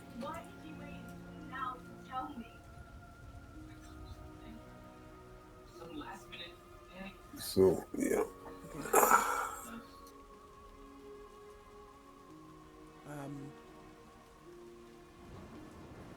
Give me a perception check with disadvantage.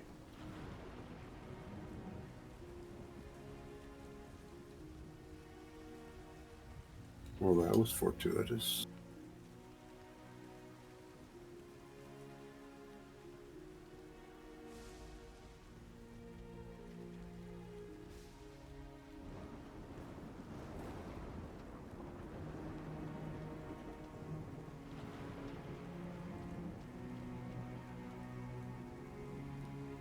Actually, with it being, well, with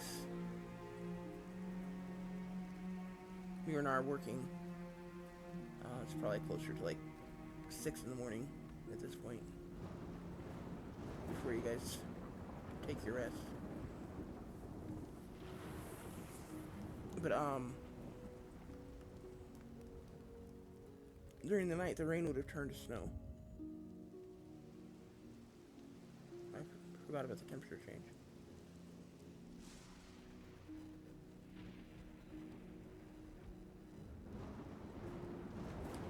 But the rocks would be warm enough that it wouldn't stick. You'd still be flowing water.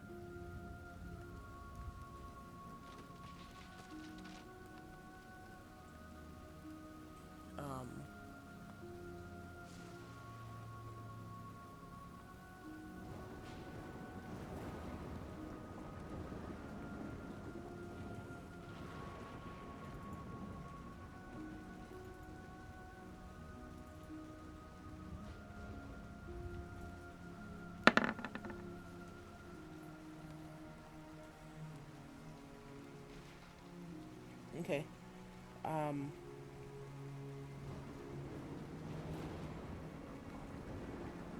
Your watch goes pretty quiet, Aramil. The snow falls peacefully, and you are surrounded by the snoring of your party members and your rescuees, refugees, what are you going to call them?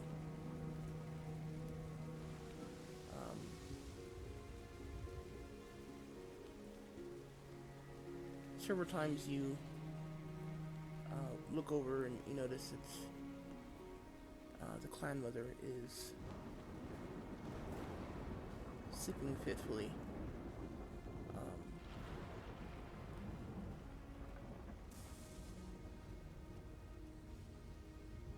And occasionally she will sit up, kind of look around,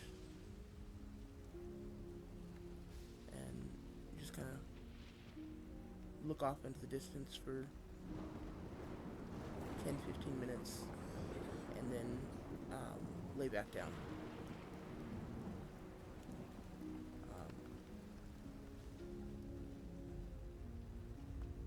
During those short moments where those short periods where she's sitting up, and probably while she's just after she lays down, you can hear that she's crying.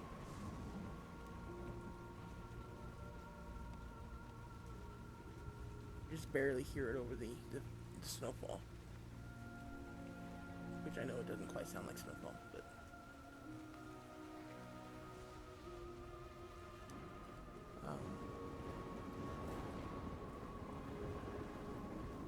other than that, your watch comes to an end without incident.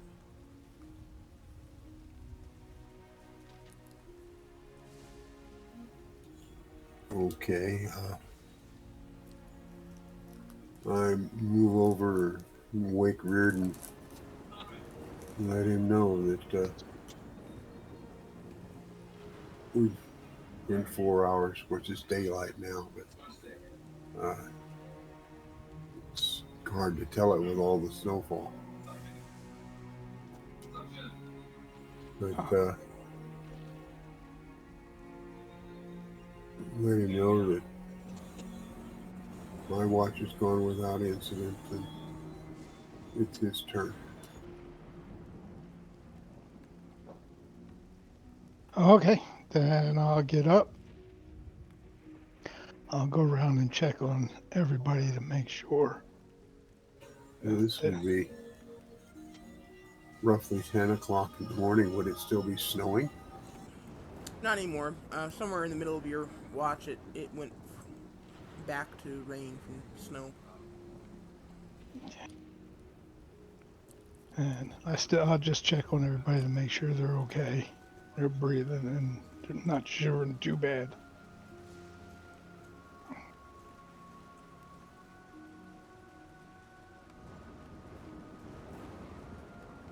And I'll keep an eye out for the. Oh, he's got 20/20 vision. Apparently.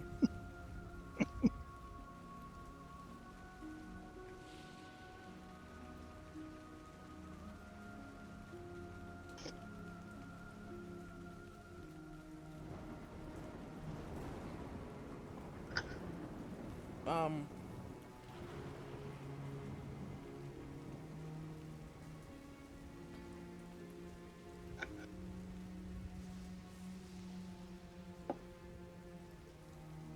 Yeah, you can feel the temperature rising a bit slower than you're used to, Aramil. Or not Aramil. Reardon. Um, the snow and the rain has cooled the area off significantly. So while the temperature is going up, it's at a much slower rate.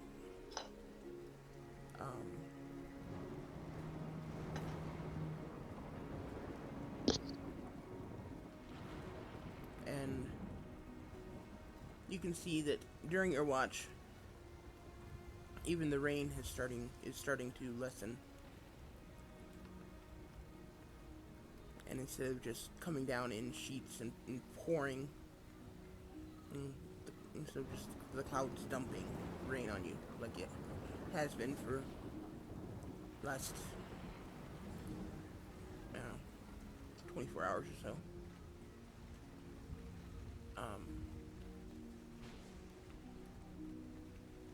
It's more of a light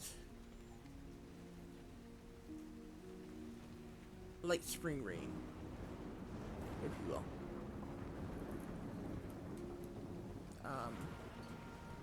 There doesn't appear to be any danger going on or any threats for the party during your watch. It's pretty quiet.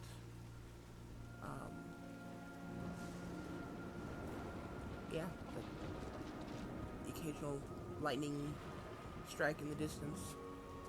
That's about it. Your watch is pretty Yep. quiet. And I'll go around and start waking everybody up.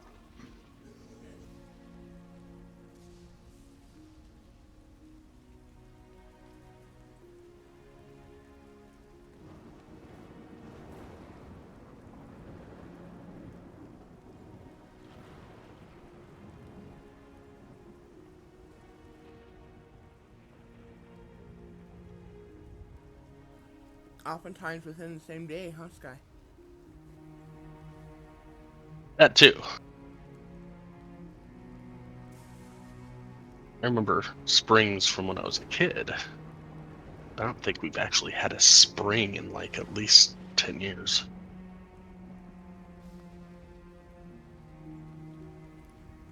Yeah, well. Move out of Denver.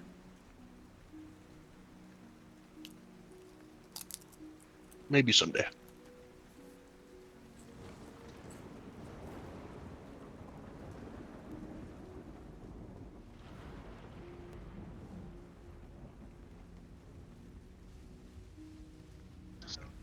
I'll go over and gather my sleeping roll and shake it out, roll it up,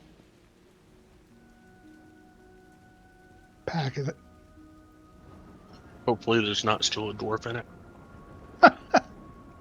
Hopefully. Take it out. Dwarf falls out.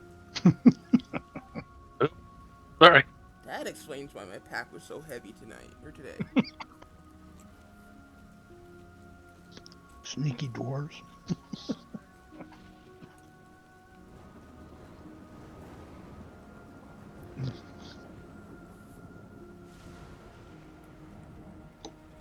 I'll also ask them if they want anything to eat.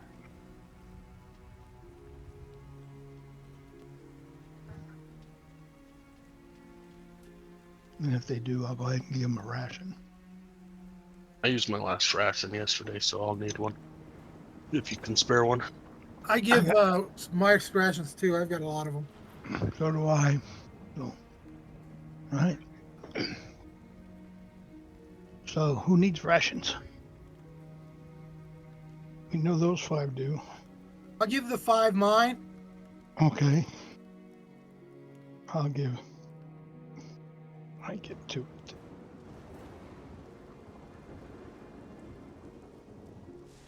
I'll just have one of the ones that I carry.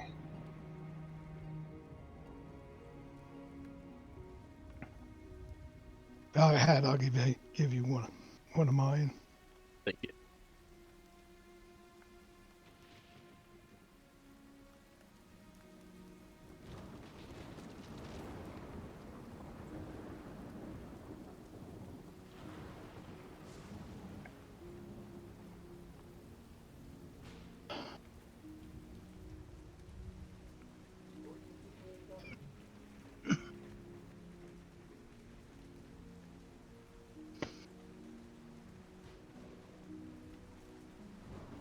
Okay.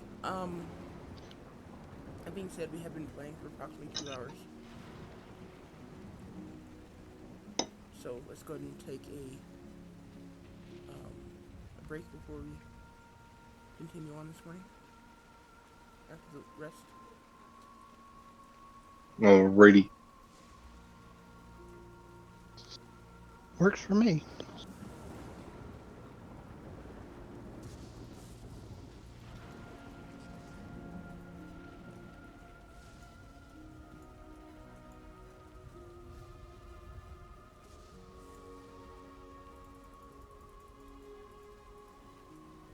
Can you hear me now? I hear you. Yeah. But Jeff just said we're taking a quick 15. Well, I said break. I didn't necessarily say 15. But that's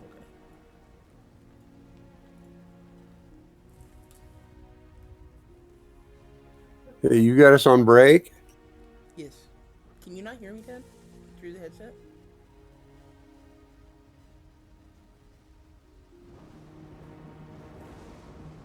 Dad? Yes? Can other people hear me on the headset? Nope, not at all. I hear you.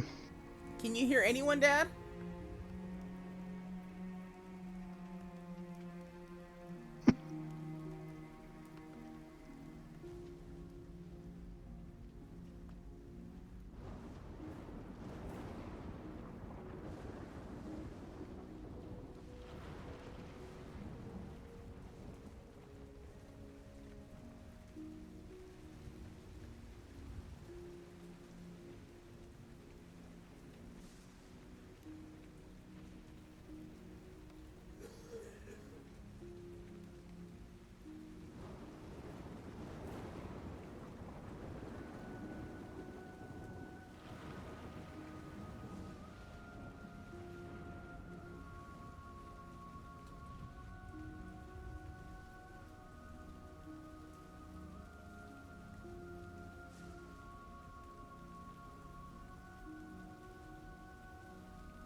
Okay, can you hear us now? Okay, can you actually talk? I don't know. Do I know how to talk? You know how to talk, but Oh, I was wondering you if now you know how to listen. use the headset.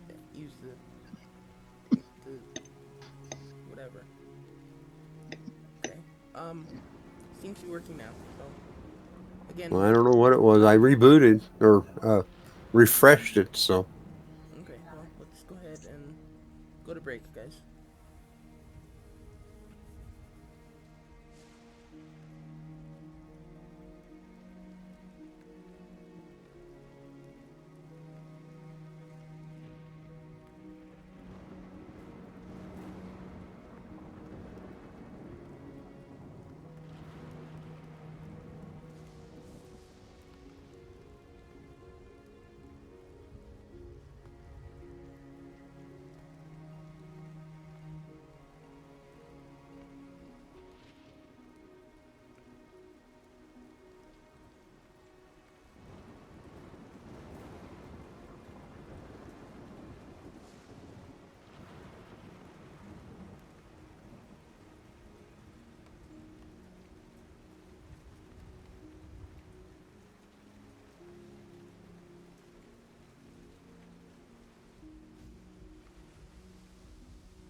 Everybody back yet? I'm back.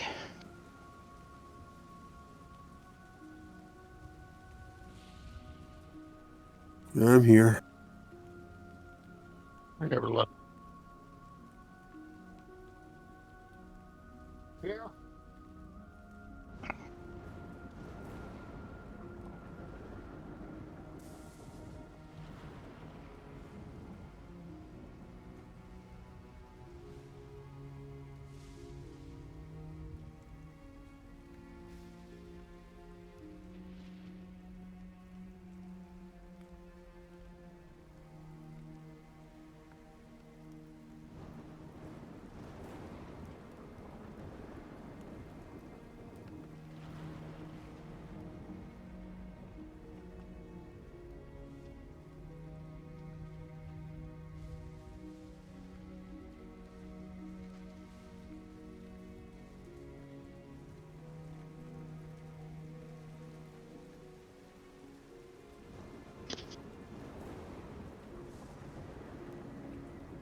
Everybody here, right? Except for White, I think. Okay, I'm just making sure, I didn't get booted like I did that one time.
Okay.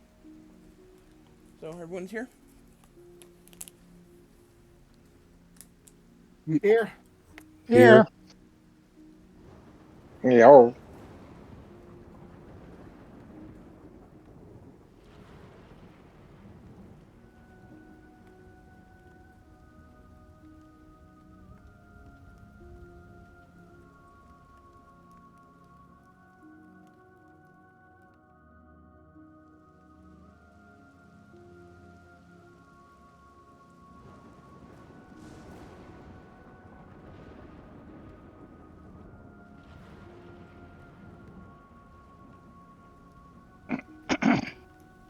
Okay,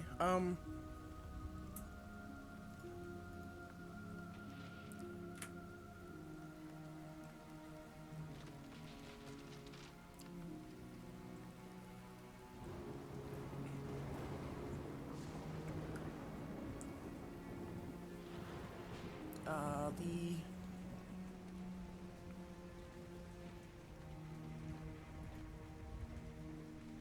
rain has subsided for the most part. Um,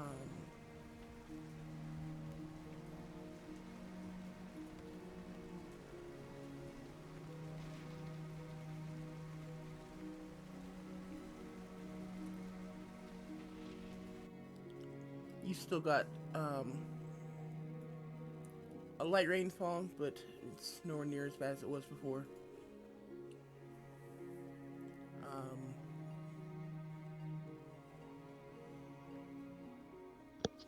everyone is awake. You have finished your long rest. What do you want to do? What does that long rest do to my exhaustion? Should take it away. Long rest button. Yeah, hit the long rest button. It should take it away. Mine didn't take it away. I had to do it manually. Hmm. That's weird. Mine did.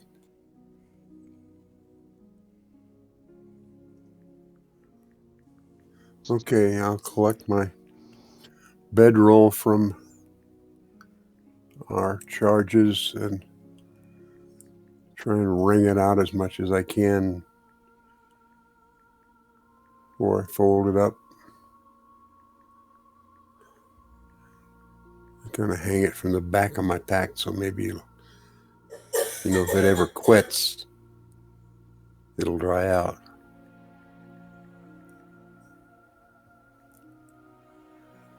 And then I'm ready to go.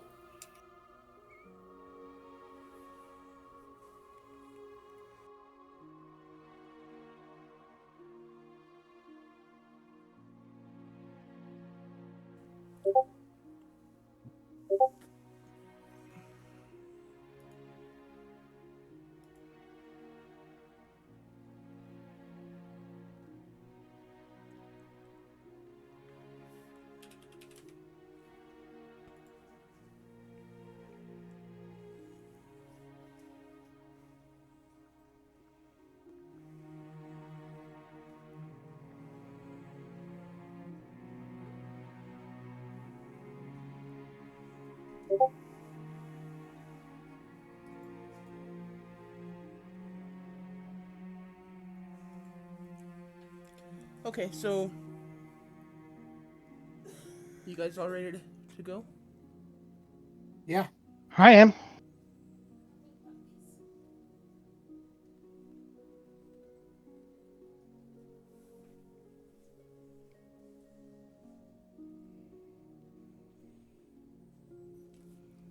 Okay. Who is taking lead?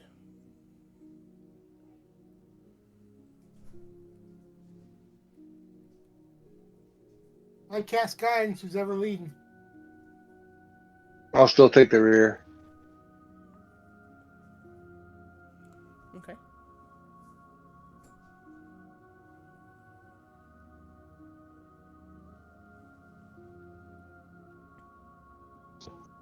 Survival?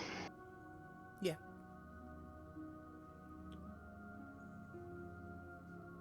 And what is this double tap? I don't know.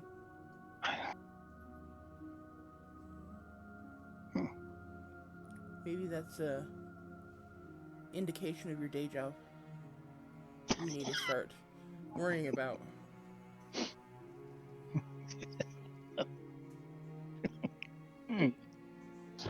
Oh, we don't want to go there.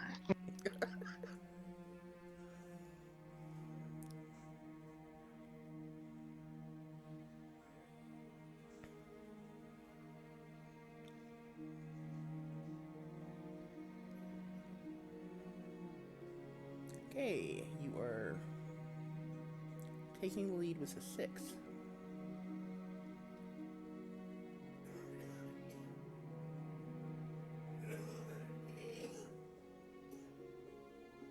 Well, I am helping them. I should be able to at least find the river, right?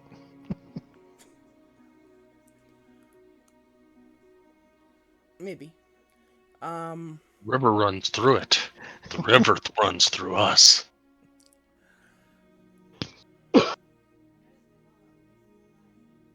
Roll a d10. D10. Yeah.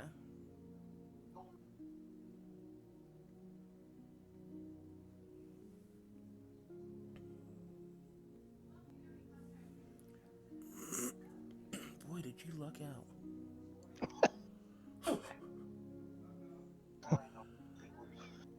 So,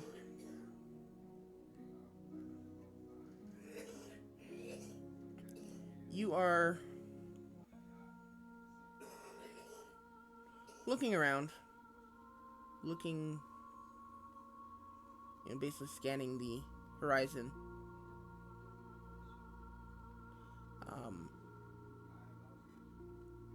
There is no landmark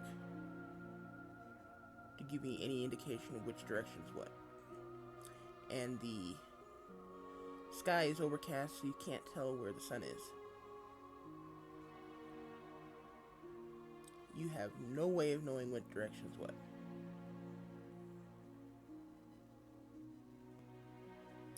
So, rather than having to admit that, you start heading in a direction. I have a question. Yeah. I can see it's not so cloudy out that I can't see that mountain to the south of me.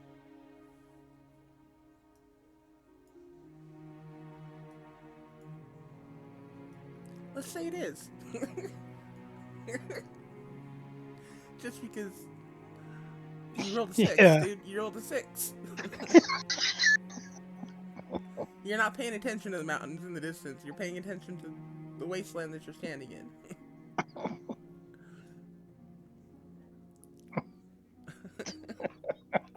I don't know.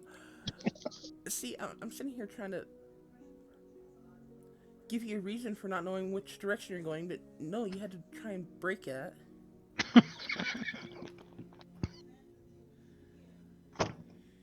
Okay. However, you do manage to end up going southeast anyway. Because you just happen to look out and choose the right direction. I mean, that's what the roll was for. And 5 is southeast, so.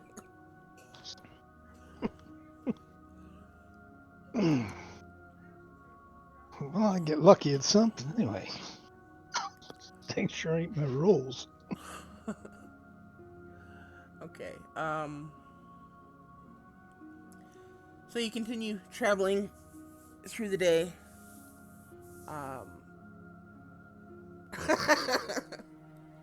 They make a heart shape. Wasn't meant to be hard. It was meant to be like, so that's what you see. Everything else is clouds. I mean, those mountains are like 30 miles away, so. Yeah. It's flat ground and they are mountains. Stop poking holes in my damn plot. My damn narrative.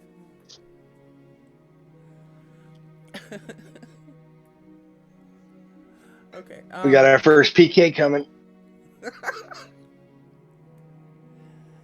Actually, for this group, it'd be the second. I've already killed him once. Well, I mean, of this game. I mean, Permo. There you Permo. go. That's more of a circle for you.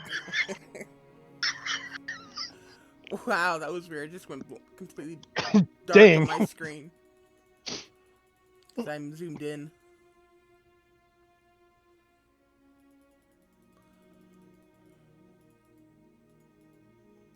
Okay.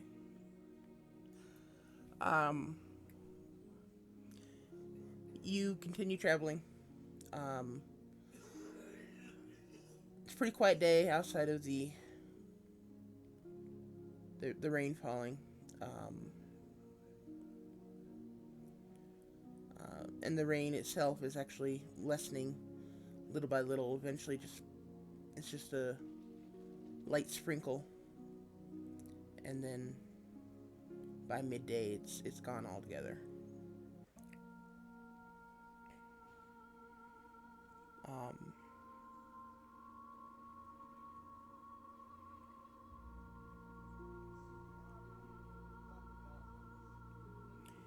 At midday, do you guys want to stop or do anything, or do you just want to continue?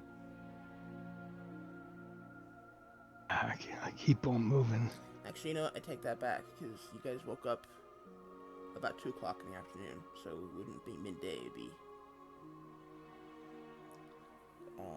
6 hours into your walk, or into your travel, which is 8 in the evening. Might be a good time to reset our schedules to normal night and days, or do you want to keep this half and half?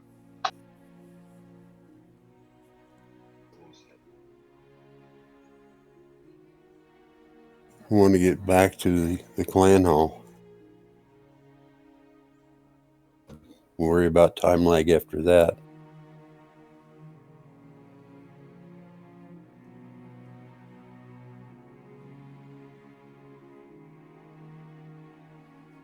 Okay.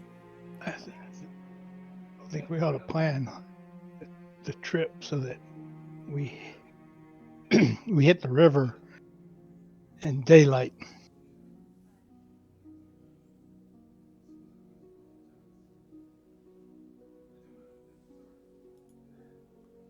Let's see, you would be about here-ish.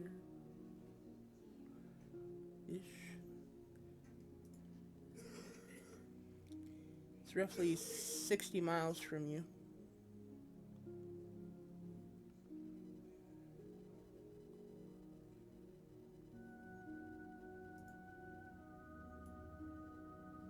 So what time of night or what time of day is it now? That's 8 in the evening.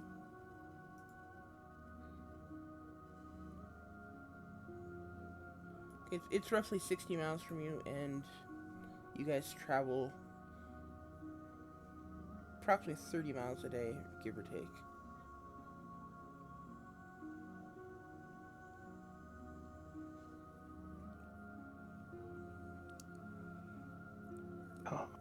We can hold up now, and what that would be another take 2 days to get to the river. Is that what I heard? Yeah, you guys are actually like, oops, actually like right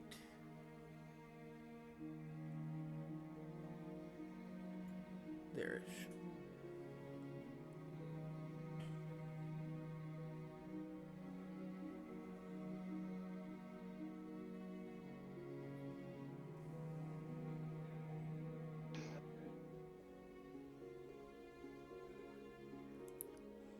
But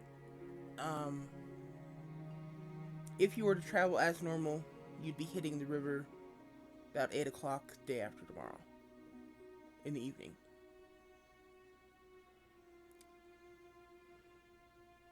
So you either need to speed up or slow down if you want to hit it during the day.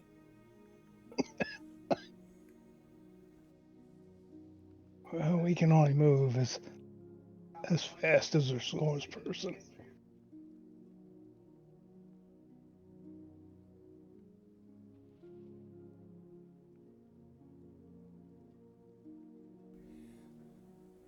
Looks at Myrnar and the dwarves unaccusingly. I was gonna say I couldn't it's resist. running through my head, but I'm not gonna say anything. Well, Sorry, I couldn't that's, resist. that's just Short-legged factual. dwarves. So I don't know. Come I'll on, do I whatever know, y'all but want to do. still, it's still effort. Okay. I'm game for whatever the group wants to do. Since I'm flying by the seat of my pants anyway here.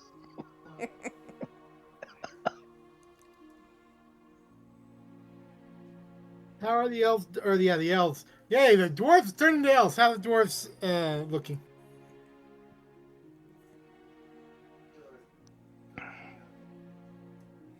Um, give me a insight check.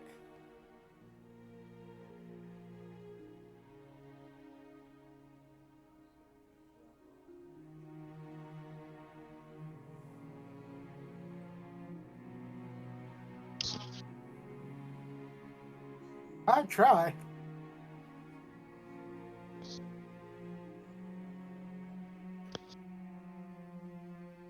I'm glad we ain't in a fight.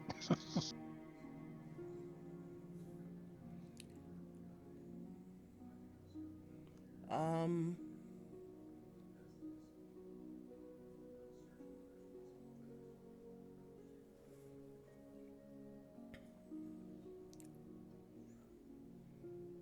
they look tired, but says everyone else. They look a bit like drowned cats, but then says everyone else. So Poor kitties. So has the rain stopped or is it still just drizzling like you said? it's drizzling at this point. Wait, no, I said it did stop altogether. Sorry. Okay.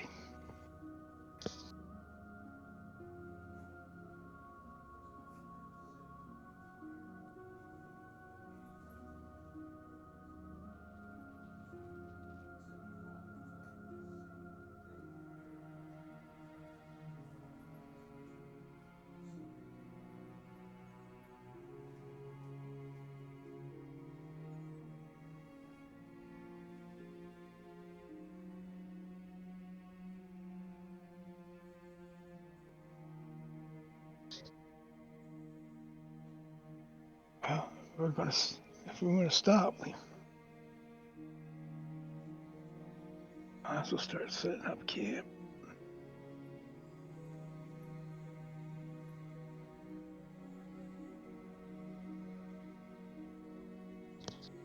Is it dry enough we can sleep on this ground?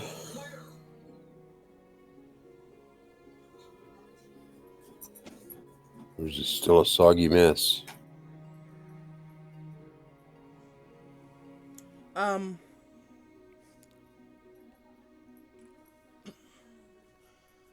It's not.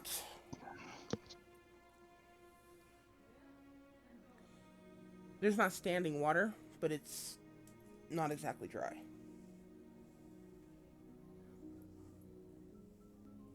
Does that answer your question? It's not soggy. And it doesn't exactly get soggy because it's rocks, you know, gravel. So it's not like you're walking around in mud or anything.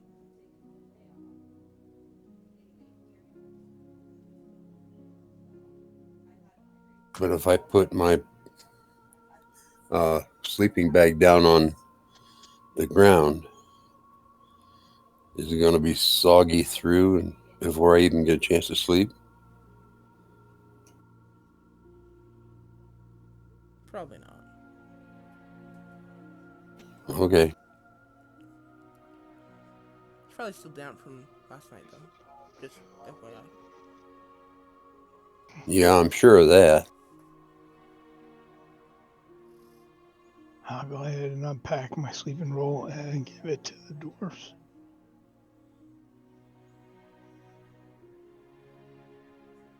And I'll do the same. I can always sit up in trance. Okay. And they happily accept your offers. Again, they kind of, four of them all kind of snuggle around the clan mother in the middle. Or I guess five of them all snuggle together with the clan mother in the middle. Where'd the fifth one come from? Four. Aren't there? There's only four? There's only four. Yeah. One stayed behind to distract the orcs while we ran. For some reason, I kept thinking there was a fifth one. Okay, so four of them snuggle together. There was five too, because I thought there were six originally, and then one ran back. No, there could have only been four because Alakad didn't have a NPC during the combat. Okay, then I gave myself two rations back.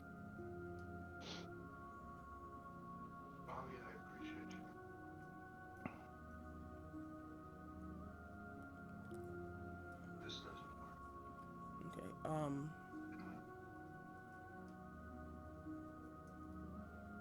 Yeah.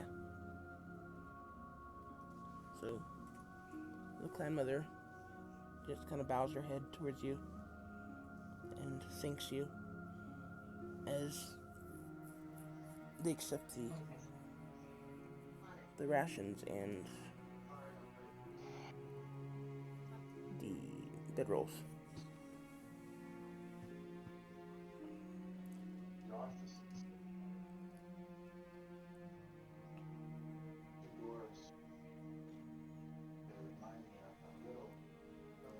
Okay, so are you guys doing anything else, or are you just gonna crash?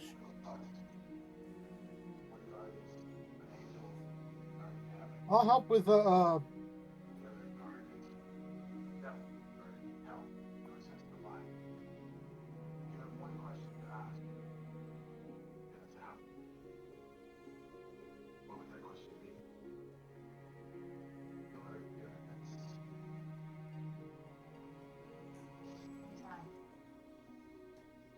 Help with.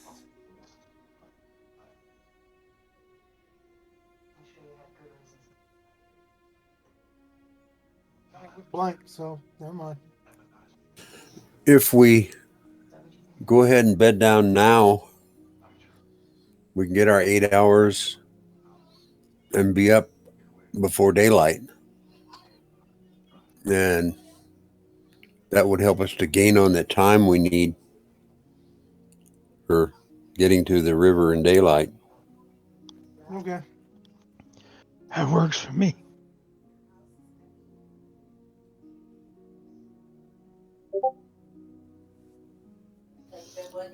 Okay.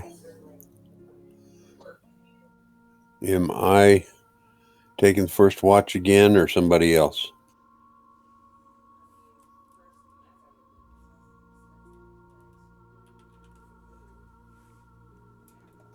Looks like it's up to us again. If you want, I'll take first watch. I can help on last watch if you need.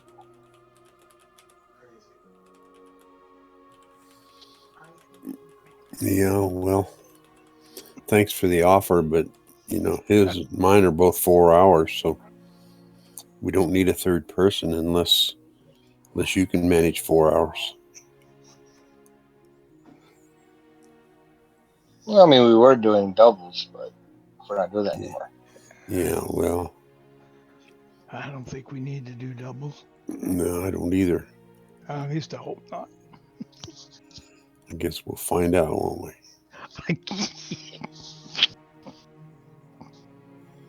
Okay. Okay, I'm going to start my watch. Need a perception check, right? Just a second. Okay.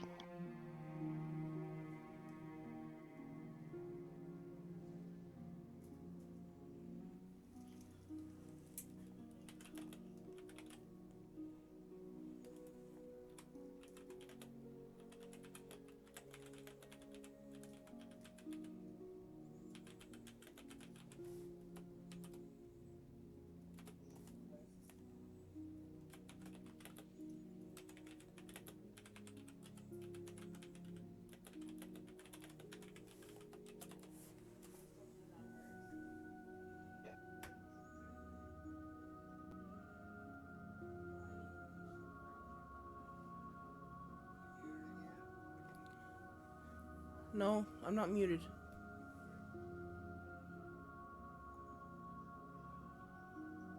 Trying to figure something out.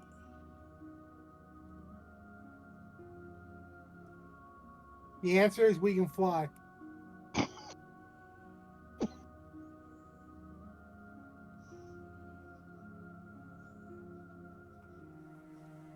Damn it, R. Kelly, stop hitting women. Huh? You said something about flying, and I said, damn it, R. Kelly, stop hitting women.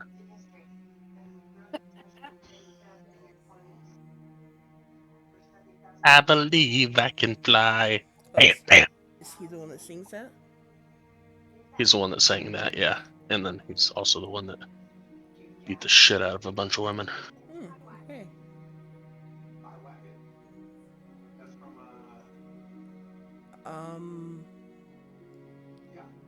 Valakad, give me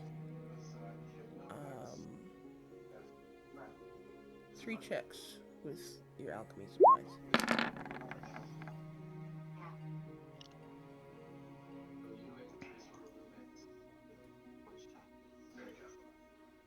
You got me into rehab. Back into the church. Did you know that Teresa was accused of stealing millions of dollars from the church somewhere?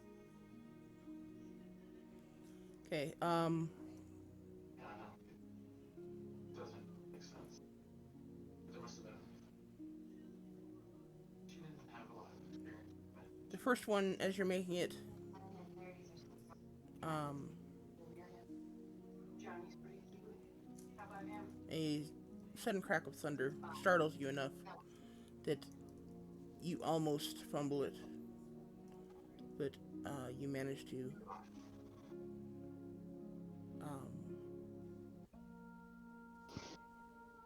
save it at the last moment.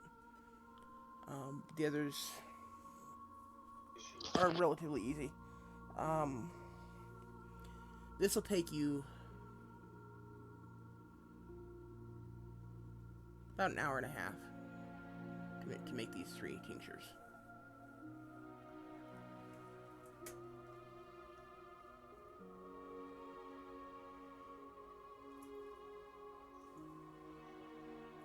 So you still have the ability to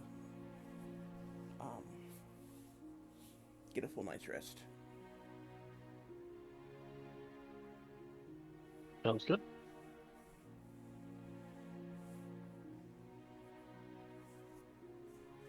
Okay, Reardon, give me your perception check for the night. On the way.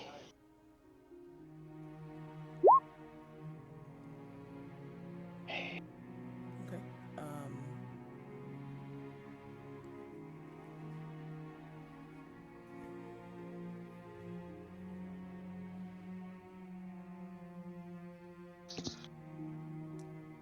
During your watch, it's quiet out. Again, the temperature's dropping, and considering the environment is already wet, it freezes over and turns to ice fairly quickly.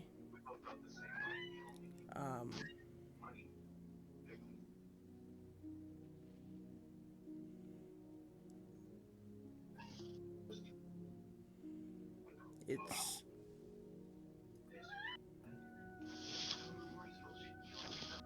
by the end of your watch, the temperature is getting pretty uncomfortably cold.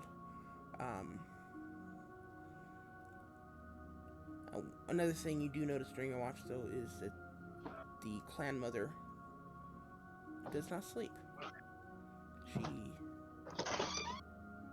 She sits up throughout the night, or throughout your watch. She just sits there, watching into the distance, occasionally crying.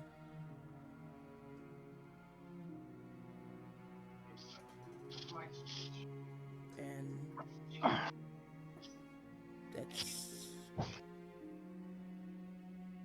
that's it for your watch. The rest is uneventful. Okay. Before I wake up, I'm gonna go around and check on everybody since the temperatures dropped to freezing and make sure everybody's okay. Yep, you can see everyone's breath. Okay. And I'll ask the mother, she's all right, and let her know she needs to get bundled up so she doesn't get sick. And then I'll wake up Bellhead and I'll let him know about the freezing and about the mother sitting up and crying.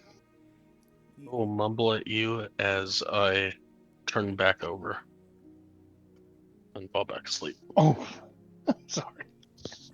I'm sorry. I'll wake up Armel and tell him. Oh. Okay, well, I'll get up, stretch a little bit, and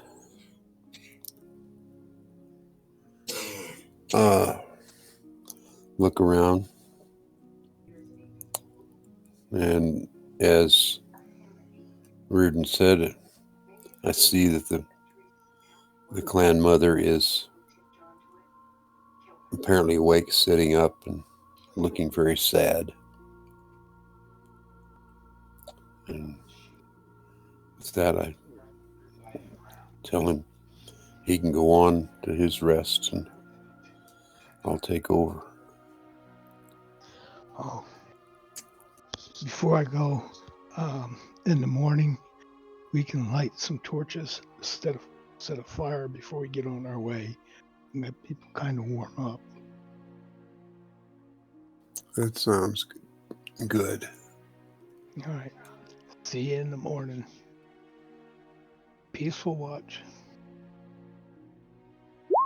And I'll go sit down, pull my cloak around me, and go into my trance. Uh-oh.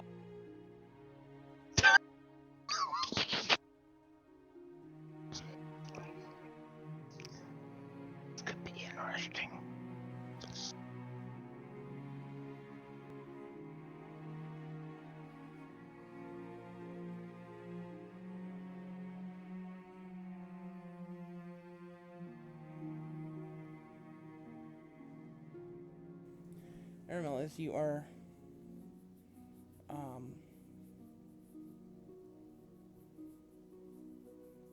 looking around, trying to keep watch, there's nothing to look at. The environment here is incredibly boring. And there's nothing to keep you awake, especially if you're tired. Which is a problem because you very quickly fall back to sleep.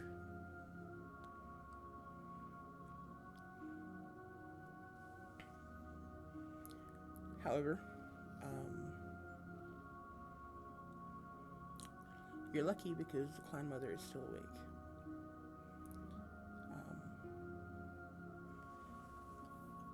And she finishes your watch for you.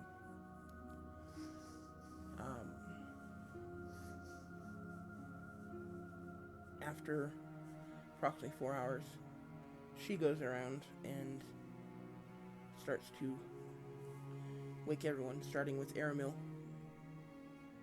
She shakes you awake, Aramil, and then goes around and starts to wake everyone else up. While she's doing that, I get some torches and light them. And we kind of create a pile of these burning torches for people to warm over. I'll add 2 to the pile. Okay. Valakad, give me a Constitution saving throw.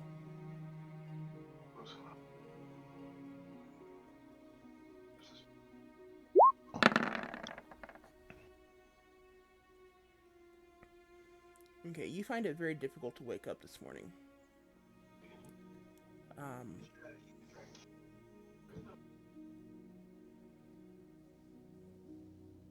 You're really struggling, very groggy. Just having trouble keeping your eyes open in general. But you are awake.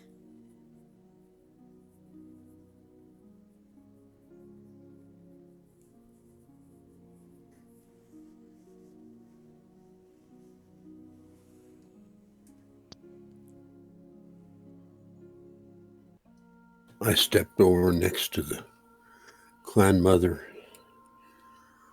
and say, I want to thank you for watching for me. I don't know why I couldn't stay awake. But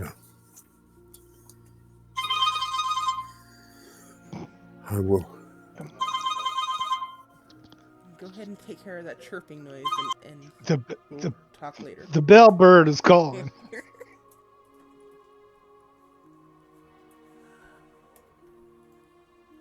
One sick rooster.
let's give him a moment or two to finish the phone call, guys.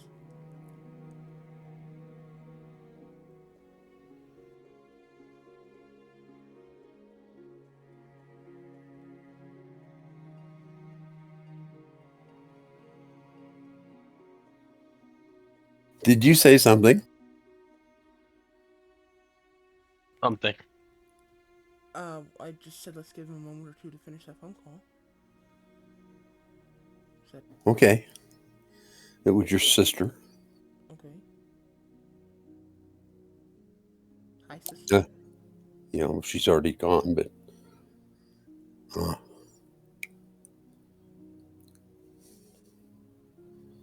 Is this something you need to discuss with me? no, Okay. not at all. But I'll talk later, I guess, if Okay. needed. Okay. Okay. Family drama has made it into D&D. Wouldn't be the first time.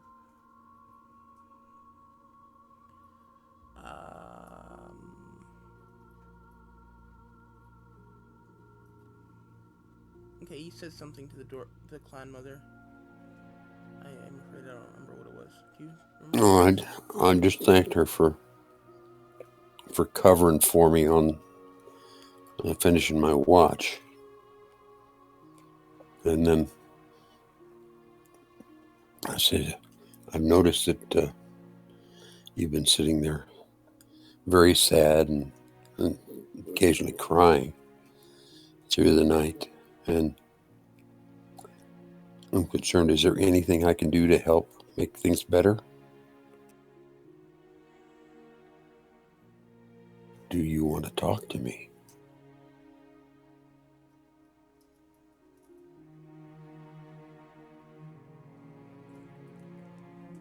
She opens her mouth to speak, and then kind of glances around at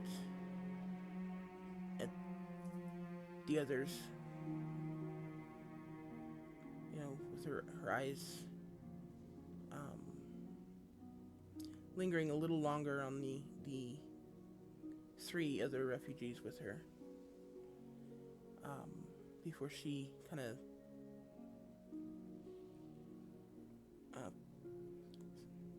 you suddenly see a shift in her stance as she kind of stands up straighter and puts her shoulders back and says, no, I'll be fine. We need to get home.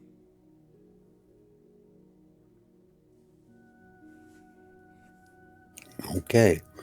If you need to talk, just let me know.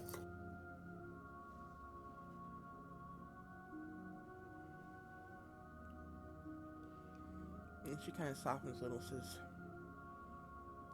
thank you, I appreciate the offer. And she hands you back your rolled up bedroll.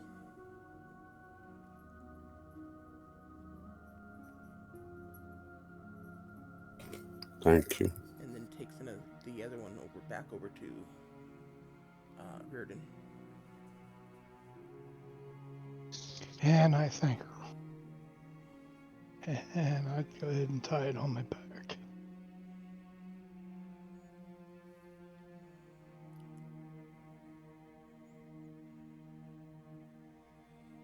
Okay. How many torches do you guys have lit? I lit 3.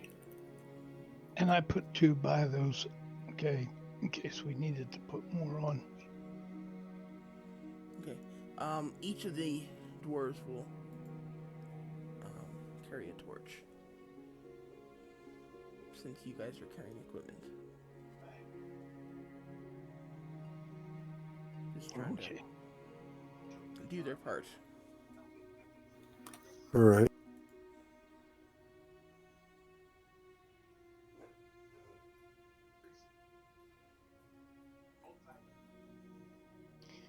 So I guess we're ready to go ahead and head out.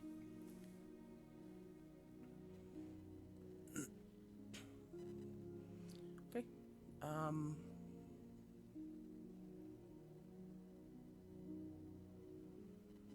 I guess whoever's leading, give me a survival check. See if you can luck into See? going the right direction this time. Um, this morning, you look around. Well, I guess it's not really morning, it's middle of the night. But you look out in the different directions, and hey, there is a mountain there. Oh, and look, you can just barely make out the silhouette of trees in the distance on the horizon. At least you seem they're trees.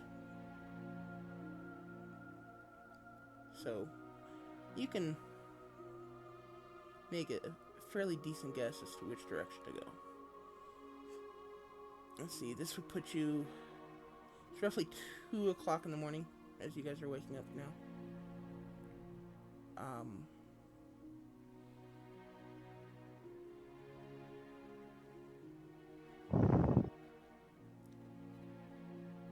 So,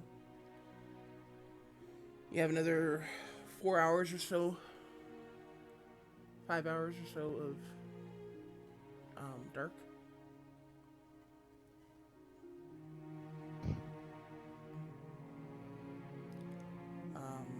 So, I guess you guys head out. The travel's a little bit slower than you'd like for to be, to start with, because you are traveling in the dark on less than ideal terrain. And while you do have the torches, it's not quite the same as daylight.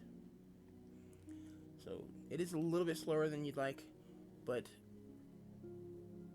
for the most part, you do manage to make it work. And you woke me up. What? You woke me up. Or sleep, but The clan mother kind of looks around. Should I not have woke you up?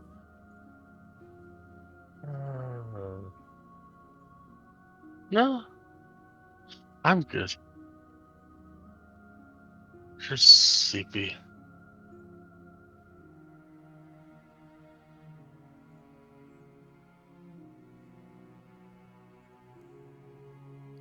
He kind of looks around to the others. Do they usually have this much trouble waking up?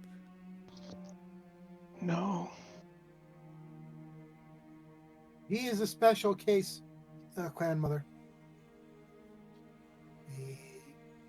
He's a seer, and his nights are very sporadic in sleep.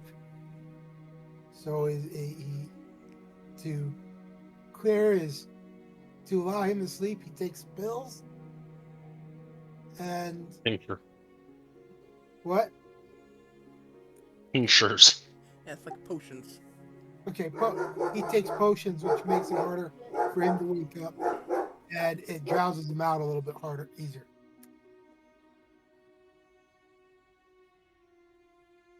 I see. I'd be fine. It's okay. She'll kind of walk up to you and look into your, kind of reach up and angle your head so that she can look up into your eyes. And she'll, like, put her thumb and forefinger against your eye and kind of spread your eyelids, look in your eyes, and kind of do a quick look over. And then she'll touch your forehead and cast lesser restoration on you. And you suddenly feel a whole lot more awake. And your mind is no longer foggy. And you no longer feel the effects of the potion. Or tincture. And she will say, "Does that help any?"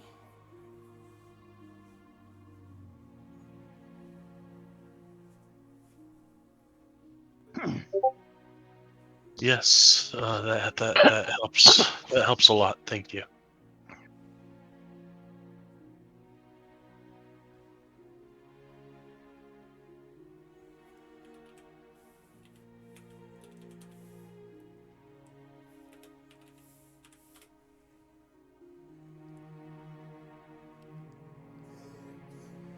Okay. I'm glad that was helpful.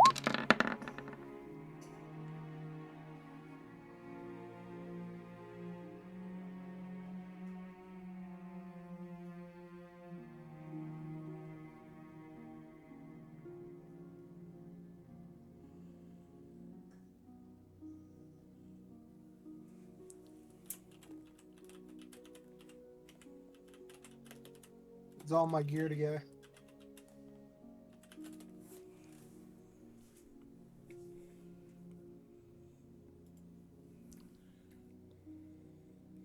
Okay. Um.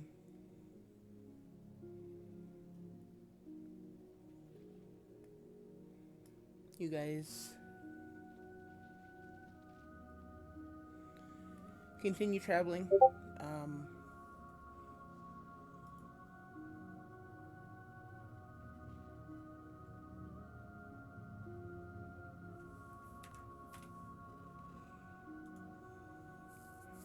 You guys continue traveling. The clan mother kind of keeps an eye on Valakad out of the corner of her eye for a little while, just making sure that they're okay.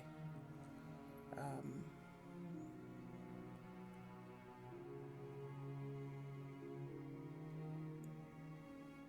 when it comes to CP2,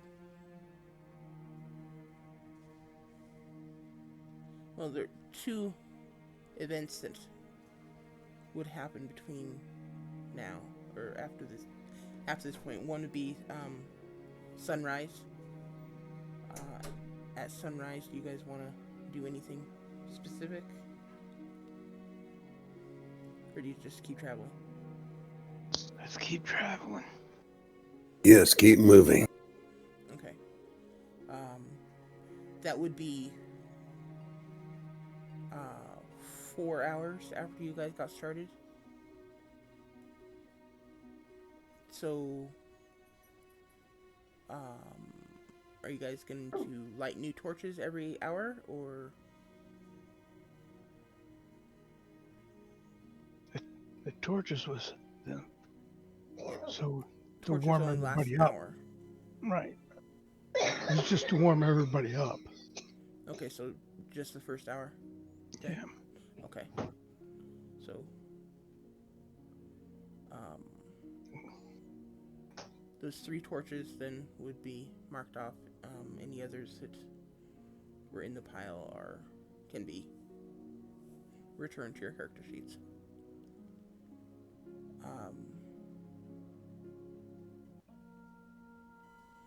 Then shortly, about 2 hours after sunrise, would be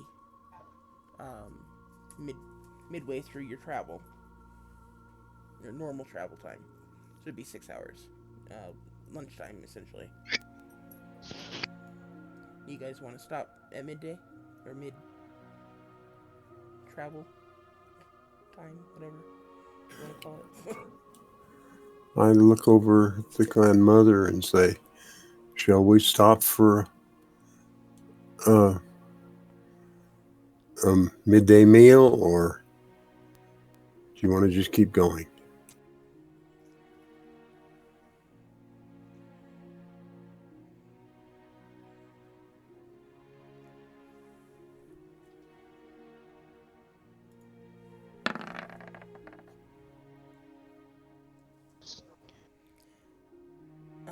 I think we should continue. All right, then I take 4 rations out of my pack and hand it to her, and let's keep going. And one for myself. Thank you.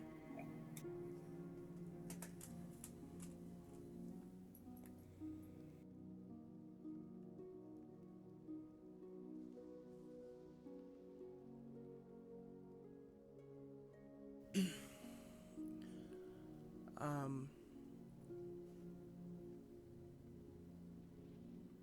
you continue on through the rest of your travel time. Um, which would be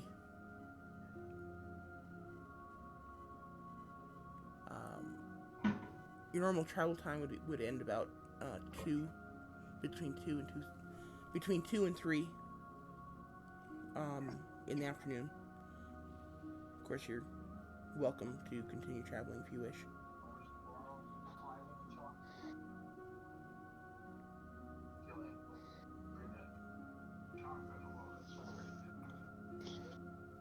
Where would we be at the end of the time?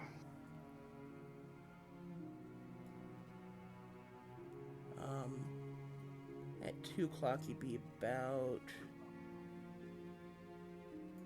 there. Okay. Oh, I guess during the last half of your Yeah, walk, you would come to the end of the wasteland. I didn't realize how close you were to the edge there. You'd come to the edge of the wasteland, and it's like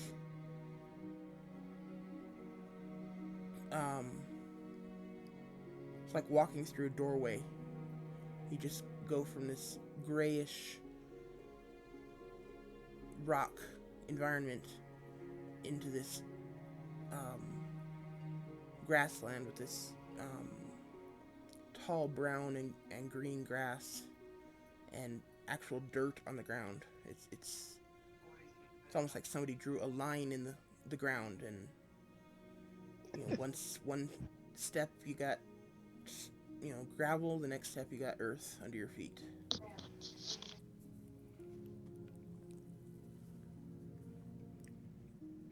And you look north and south, and you can actually see the line as it cuts across the landscape.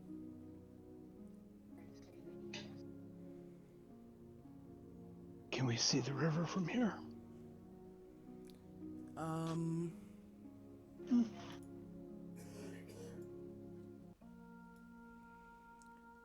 Probably can't see it. It's like still another 27 miles away. Oh, all right. And this is at 2 o'clock in the Yeah, it's 2 o'clock in the afternoon.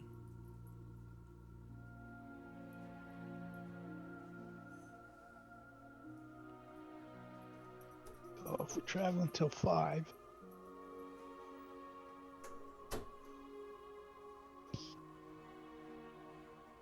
If you travel until your normal travel time, that'd be another 6 hours. I was just thinking travel until about 5 o'clock. Okay. It's only 3 more hours, but that's 3 more hours closer to that river, and we get up and it'll still be daytime, and we won't be tired or as tired to cross it.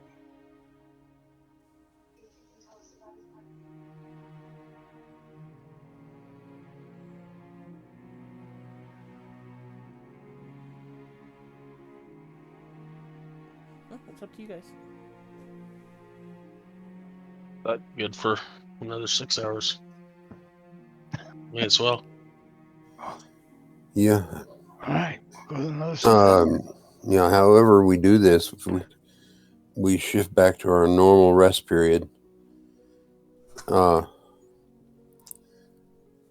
we should definitely be able to cross that river in daylight. Yeah. We'll go 6 hours tonight, or 6 hours rather this afternoon, and we'll get back to our normal, and we should hit this river that you keep talking about tomorrow, hopefully.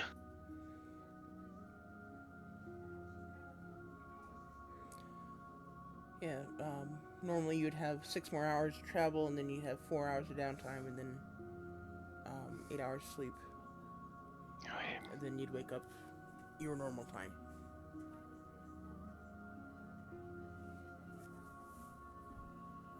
If that's what you guys want to do.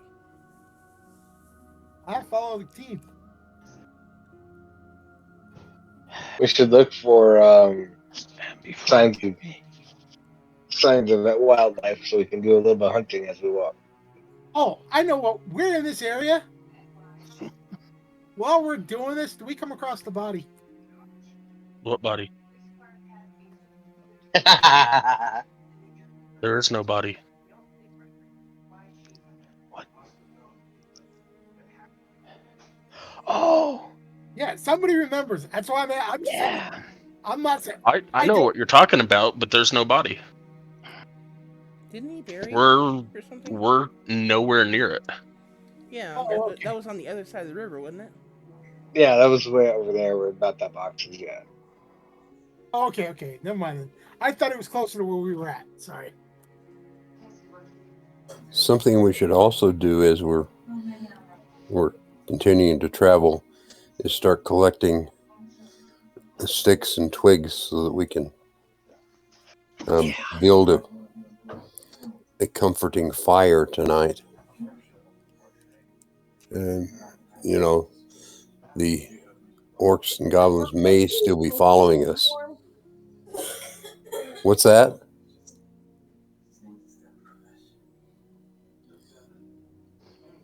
I don't think that was us. Okay. Well, it's just the orcs and goblins could still be following us. If so, they're quite a ways back. But we still need to keep our rear guard up. Make sure we get back safely. That's what I've been doing. He has.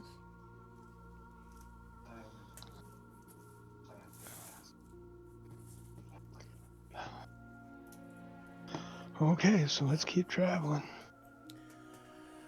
Okay, so you travel on until the normal sunset.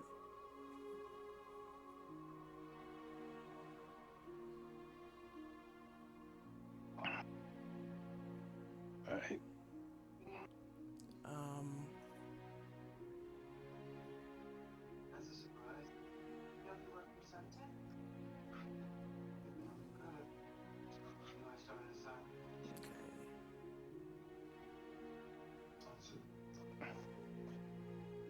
let's say it's about there. Um, shortly before you guys stop for the night, I'd say hour and a half, you do come to the tree line, and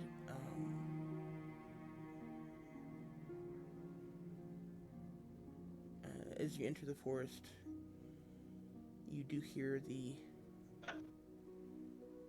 wildlife of, or the bustling wildlife of the forest. Critters in the underbrush and birds in the trees and um, all that fun stuff. Something that over the last week and a half you have sorely missed in the wasteland. And now, despite the fact that it is a peaceful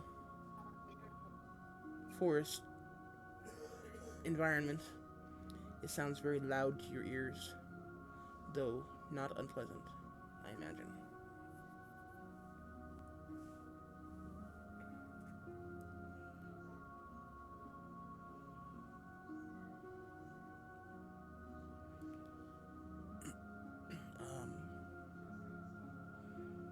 As the sun goes down, you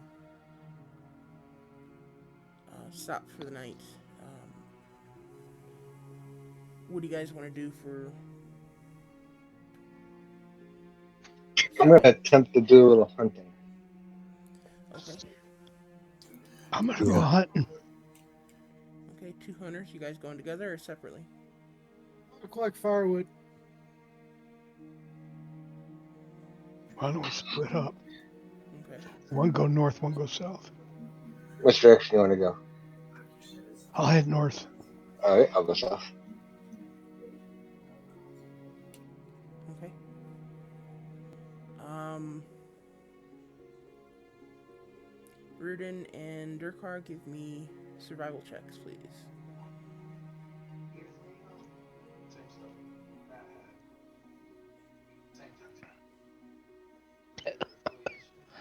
I ain't getting Maybe you guys much. should have stuck together. I mean, God, I haven't rolled over a 10 this entire day. Don't feel bad. I ain't done much better. Okay. Rudin, um, you head north and you travel for a little bit. Um, Probably an hour.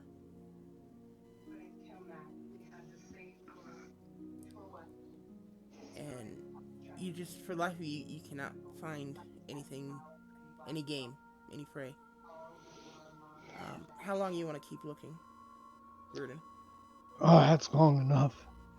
Okay, so I'll, t- I'll turn around and head back to camp. Well, I'm on my way back. I'll pick up whatever firewood that I can find.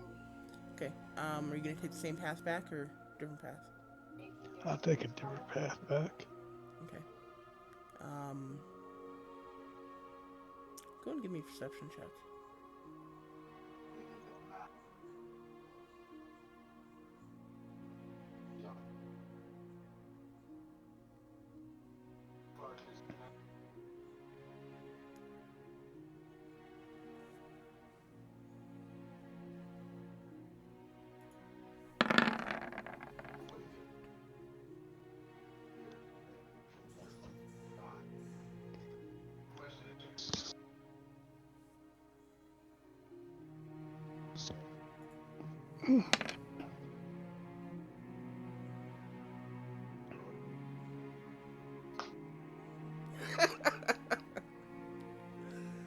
Oh, Rarian's a great twig finder. Yeah. Okay. On your way back, um, you're searching for branches and twigs and such to for the fire to help um, Mjolnir, as you know he's doing it as well. Um,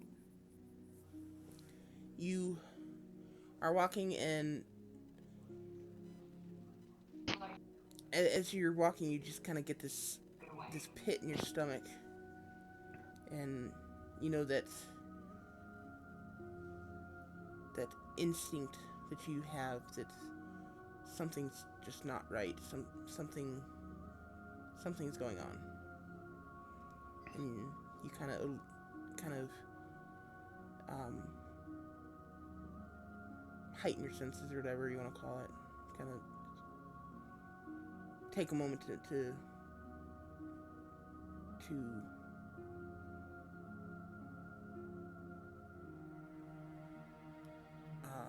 reach out with your senses. You know, you listen more intently to the sounds, and you start scanning the environment a little more Uh, acutely and all that fun stuff.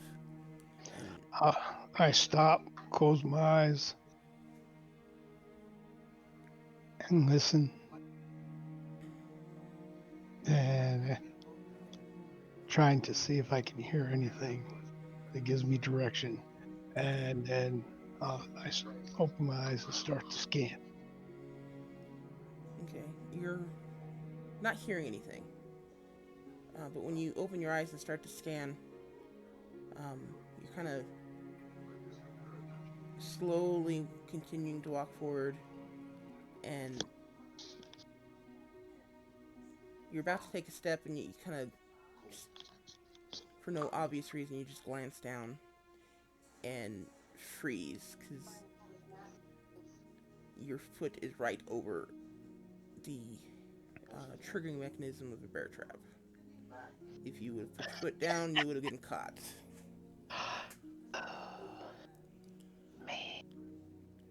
Um, Sure it was a bear trap and not a man trap. it works either way.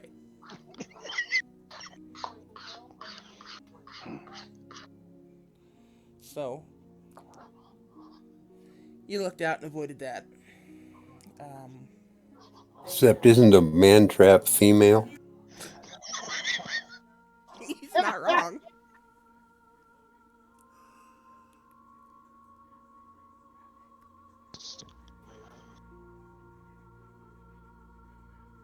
Um,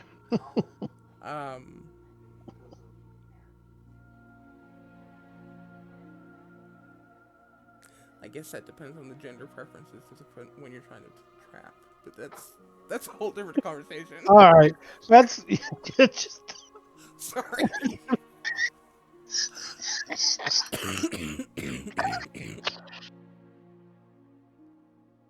Anyway, um, yes, you avoid the bear trap, and manage to continue back towards the camp with your armful of branches and twigs. I think I would have used one of those branches to set off the trap. Well, he's welcome to do that if he wants. no, because if there's a bear, No, may, because if there's may a bear. catch a bear instead of that way we don't have to deal with it. Okay. Okay. You make your way back to camp.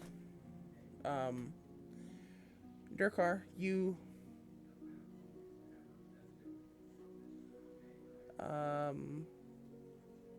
how long are you gonna stay gone, Durkar? We're about the same amount of time an hour. About an hour. Okay.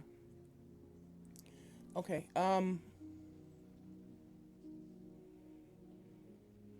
You can't seem to find any game either. You head out for about an hour, and for life you can't really seem to find anything. As you're on your way back, you do manage to find. See, what are you hunting with? Do you have a bow or a crossbow, or are you just Javelin. javelins? Okay. Oh, that could be interesting. Boars, man, go for the boars. You do happen to find a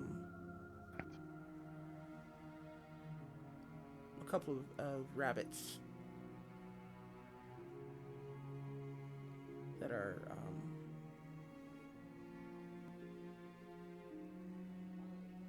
casually making their way along the trail. Apparently haven't noticed you as yet. Alrighty, I'll see if I can hit at least one. Okay.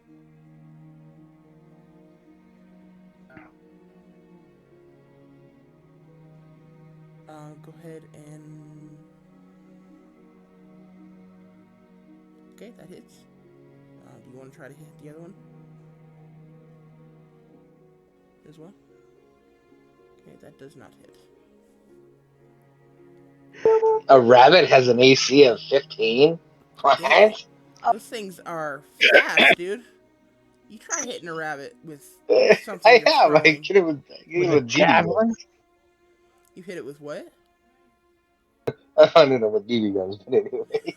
Yeah, a BB gun is a little easier to hit a rabbit with than a javelin. Something you're shooting is easier than something you throw.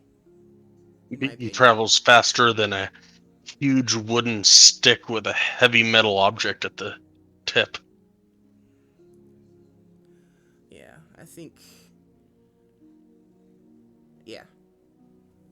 I don't know what they actually put the AC at in the game. Yeah, hey, are you going with the Indian way of doing it, where you have the launcher stick as well? It's called an atlatl. No, I don't think I need the atlatl. Would have went faster. And further, I know, but I don't think I would have it for these particular javelins. These are war javelins, not Well, I don't know. It would work for both, wouldn't it? Yeah, especially considering this is the first I've heard of it, so if I hadn't heard of it before now, he doesn't have one. Yeah. No, that'll. Pure strength, baby. Pure.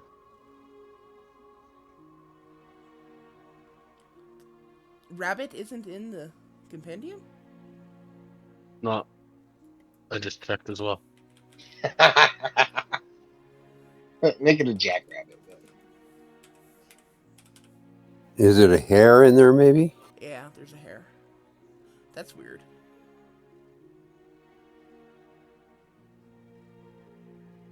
It does have an AC of 13, but I was considering it as having bolted, so I gave it. Yeah, I mean, it makes sense. Bolts after the first one got hit. Yeah, so yeah. So you missed the second one. So you are bringing back a pretty good size hare or rabbit. It's not going to feed everyone, but maybe Am you I can get able to stew out of it or recover something. the javelins? Yeah, that's no problem. Might need to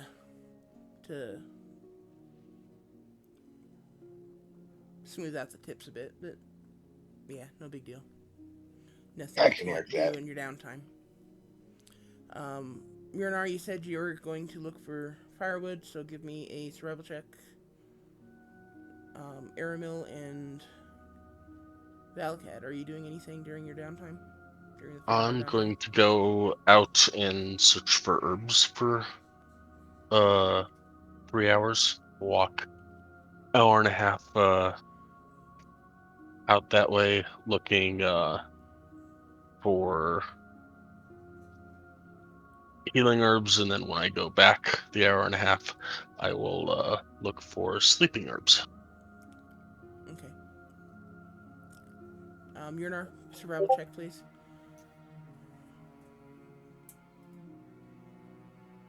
Try to reset.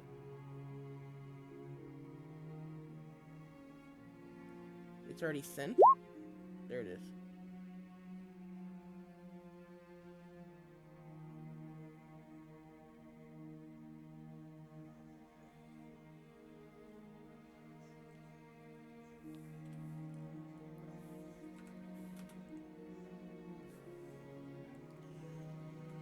Okay,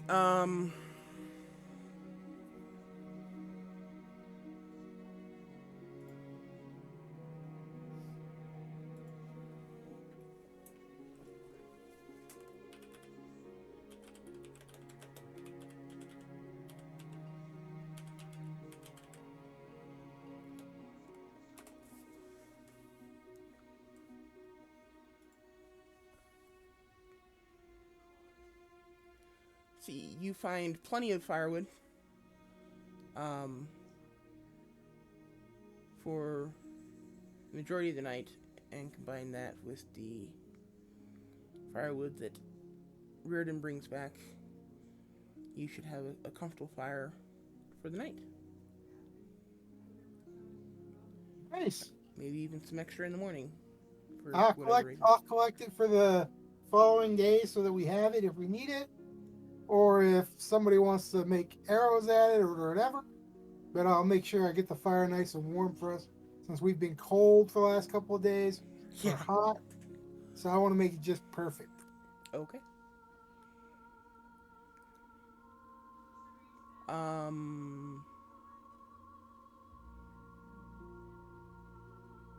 Valakad, give me. See, Valakad, do you let the party know that you're looking for herbs? Oh yeah, I'll let them know that I'm gonna go look for more stuff to make potions with. Okay.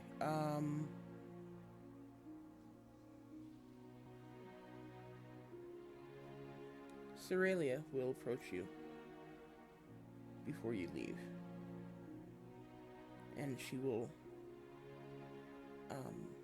kind of get really close to you and kind of keep an eye on the clan mother as she's speaking to you, and says, if you're going to look for herbs, um,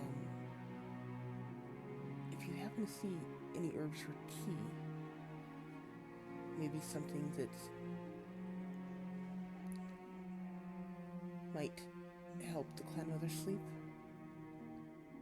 I would appreciate it if you could pick some up for me.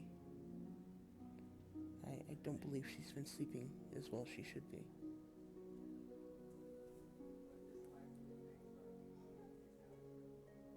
I will keep my eye out. I might already have something that I can help her with. Thank you. I appreciate your help. And she kind of just kind of rests her hand on your forearm for a moment or two, and then goes back to the group with the rest of the dwarves. Um, so give me 2 survival checks, Aramil, since you're looking for 2 distinct different things. Airmill or Bellcat? Valakat, I'm sorry. Believe it or not, Valakat does have a character named Aramil in another game. Not that that should be an excuse, but yeah. But it's just really funny. Yes. Um, so you said you're looking for healing herbs first and sleeping herbs second? Yep. Okay.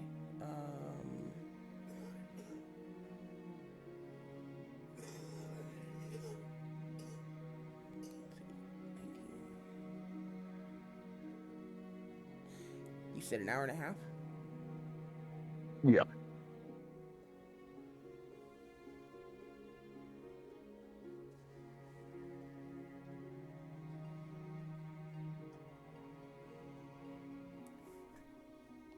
Okay,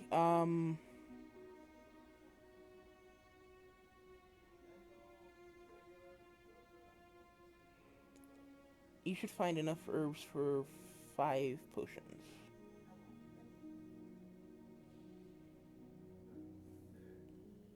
As far as on your way back for sleeping herbs, let's call it 7.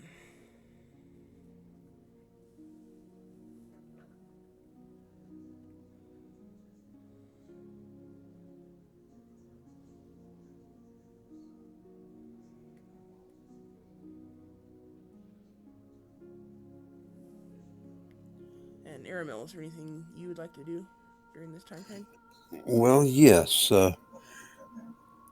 People have looked into getting um, meat and wood and herbs, but nobody's said anything about water. So I'm going to go around and collect all the water skins and go out and find a small stream or a spring or something to We have a fill our water water. maker. Well, I know, but we can't depend on his magic all the time.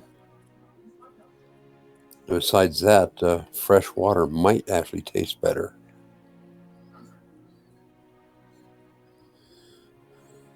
Tastes better than conjured water?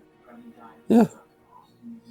I mean, I envision conjured water as tasting basically flat, like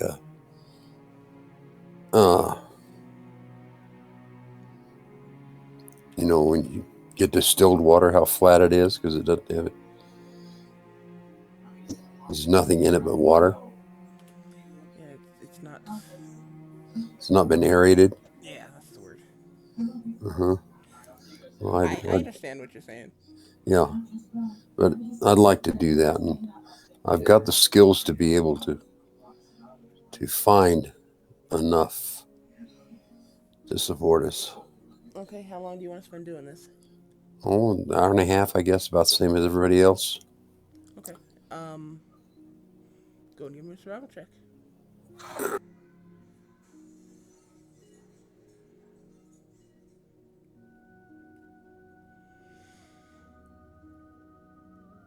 Okay, it takes you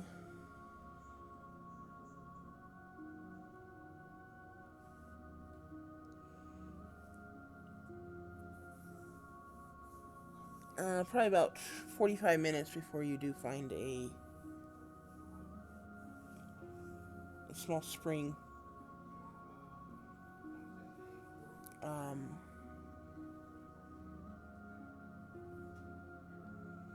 Give me a perception check. Airmill.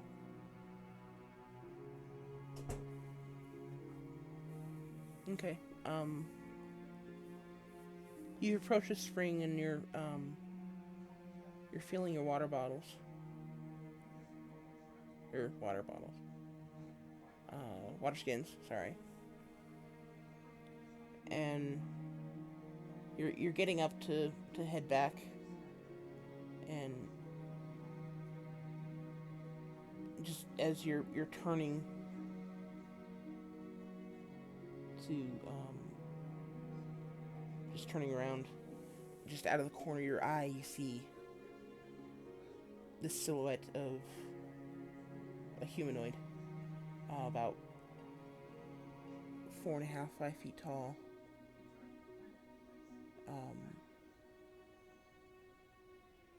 Just kind of off to your right, just out of the corner of your eye. And when you look, when you actually stop to look, there's nothing there. At least not that you see. All right. I will quietly put my water skins down, and I'll begin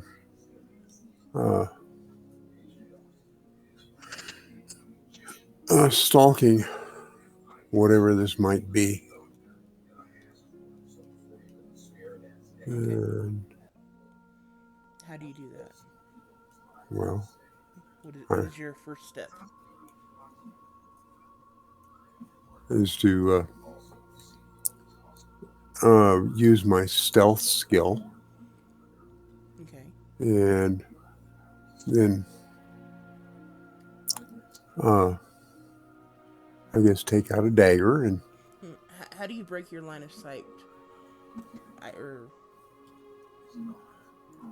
Oh, I'm in the woods. I just step behind a tree. Okay. Okay. Then I take out my dagger and I move slowly and quietly forward in the direction I saw that apparition. Okay. And, Are I you walk. trying to head towards it directly, or flank it, or come up behind it, or what? Circle around it. To get myself in a position where I can see it better, but not be seen. And I go, maybe 30, 40 feet, searching around. And do I see anything? Give me another perception check.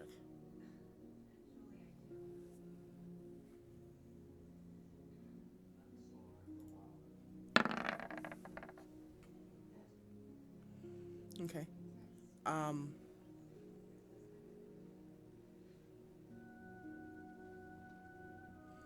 As you are slowly making your way around to get a better view on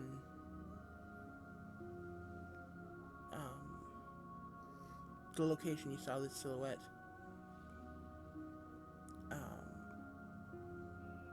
you get to the point where you can see the location clearly, but you don't see anything.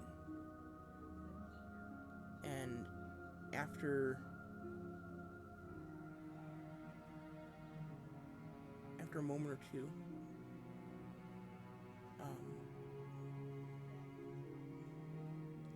you suddenly realize that the tree you're next to is more than a tree. Um, you kind of carefully look up and down, and you realize you are standing next to a creature that is camouflaged perfectly to blend in perfectly with the tree.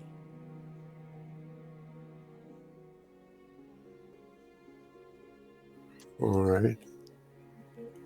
And since I've recognized that that's camouflage, then what? Well, they haven't seen you yet. Well, they meaning there's more than one of them? No, they is in the creature. You don't. I haven't given you gender yet, so they. I don't like all the pronoun crap. I'm sorry. Sorry. It's not a pronoun thing. It's a Lack of gender. it's a somebody. It's a somebody. Yeah. It's until you Crocodile Dundee them, you ain't gonna know if it's a he or a she. That's true enough, Dundee them. but they, to me, always suggest there's more than one. I know. I apologize for that, but All right. Well, it's either say they or he she. yeah. They is just easier to say. All right.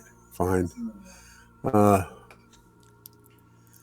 Since they have obviously not seen me yet, I very carefully back up next to the tree behind me, about 5 feet or so, Okay. and watch to see what happens.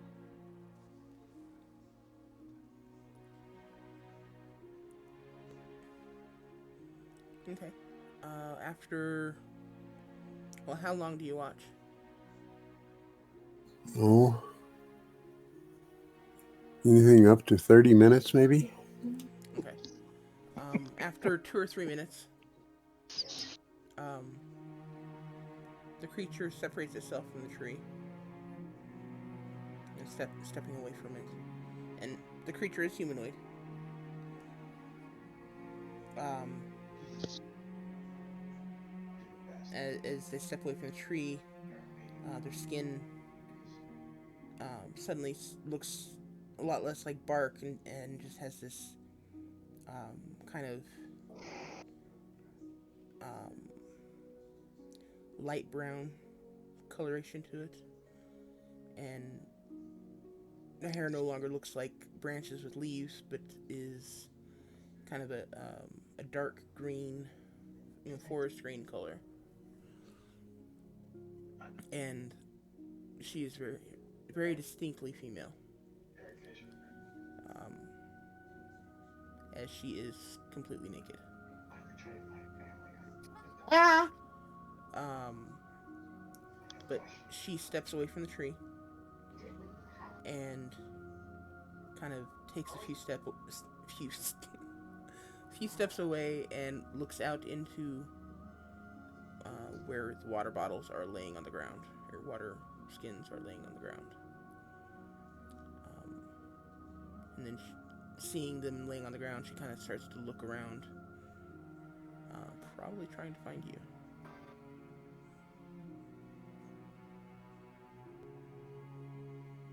What is her position relative to me? She's standing roughly 6, 7 feet in front of you. She kind of has all her weight on one of her feet. The other one's kind of up, just barely touching the ground. She's got her hand up against the tree for balance. She's kind of looking around the tree, trying to Wait, look for you. is she facing me or Her back is to you. her back is to me? All right. So what you're saying is rogues do it from behind. No. Sorry, couldn't resist. Yeah. They're already naked, so you know. Yeah. Well, I'm afraid my concern at the moment is a little less about sex and more about protecting our group, finding out what this is. And Well, so, give me a nature check or history check. I'll let you choose.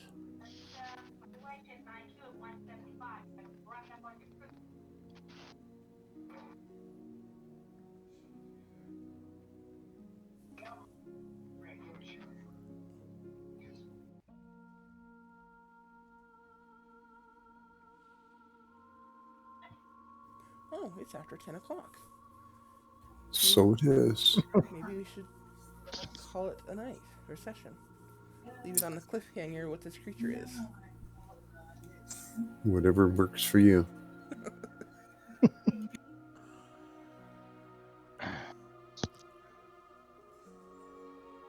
Okay, well, we'll pick it up next week. Okay. With a 23, I should at least get a decent amount of information. I Hey, hope maybe. you guys What's that, Kenny? have a great night. Dad, I'll give you a call tomorrow. Okay. Everybody else, enjoy your night. Hope you had a good week. Certainly have a good night. Oh yeah. At least I have a pleasant view till next week. Have a good night. Have a good one, guys. Night.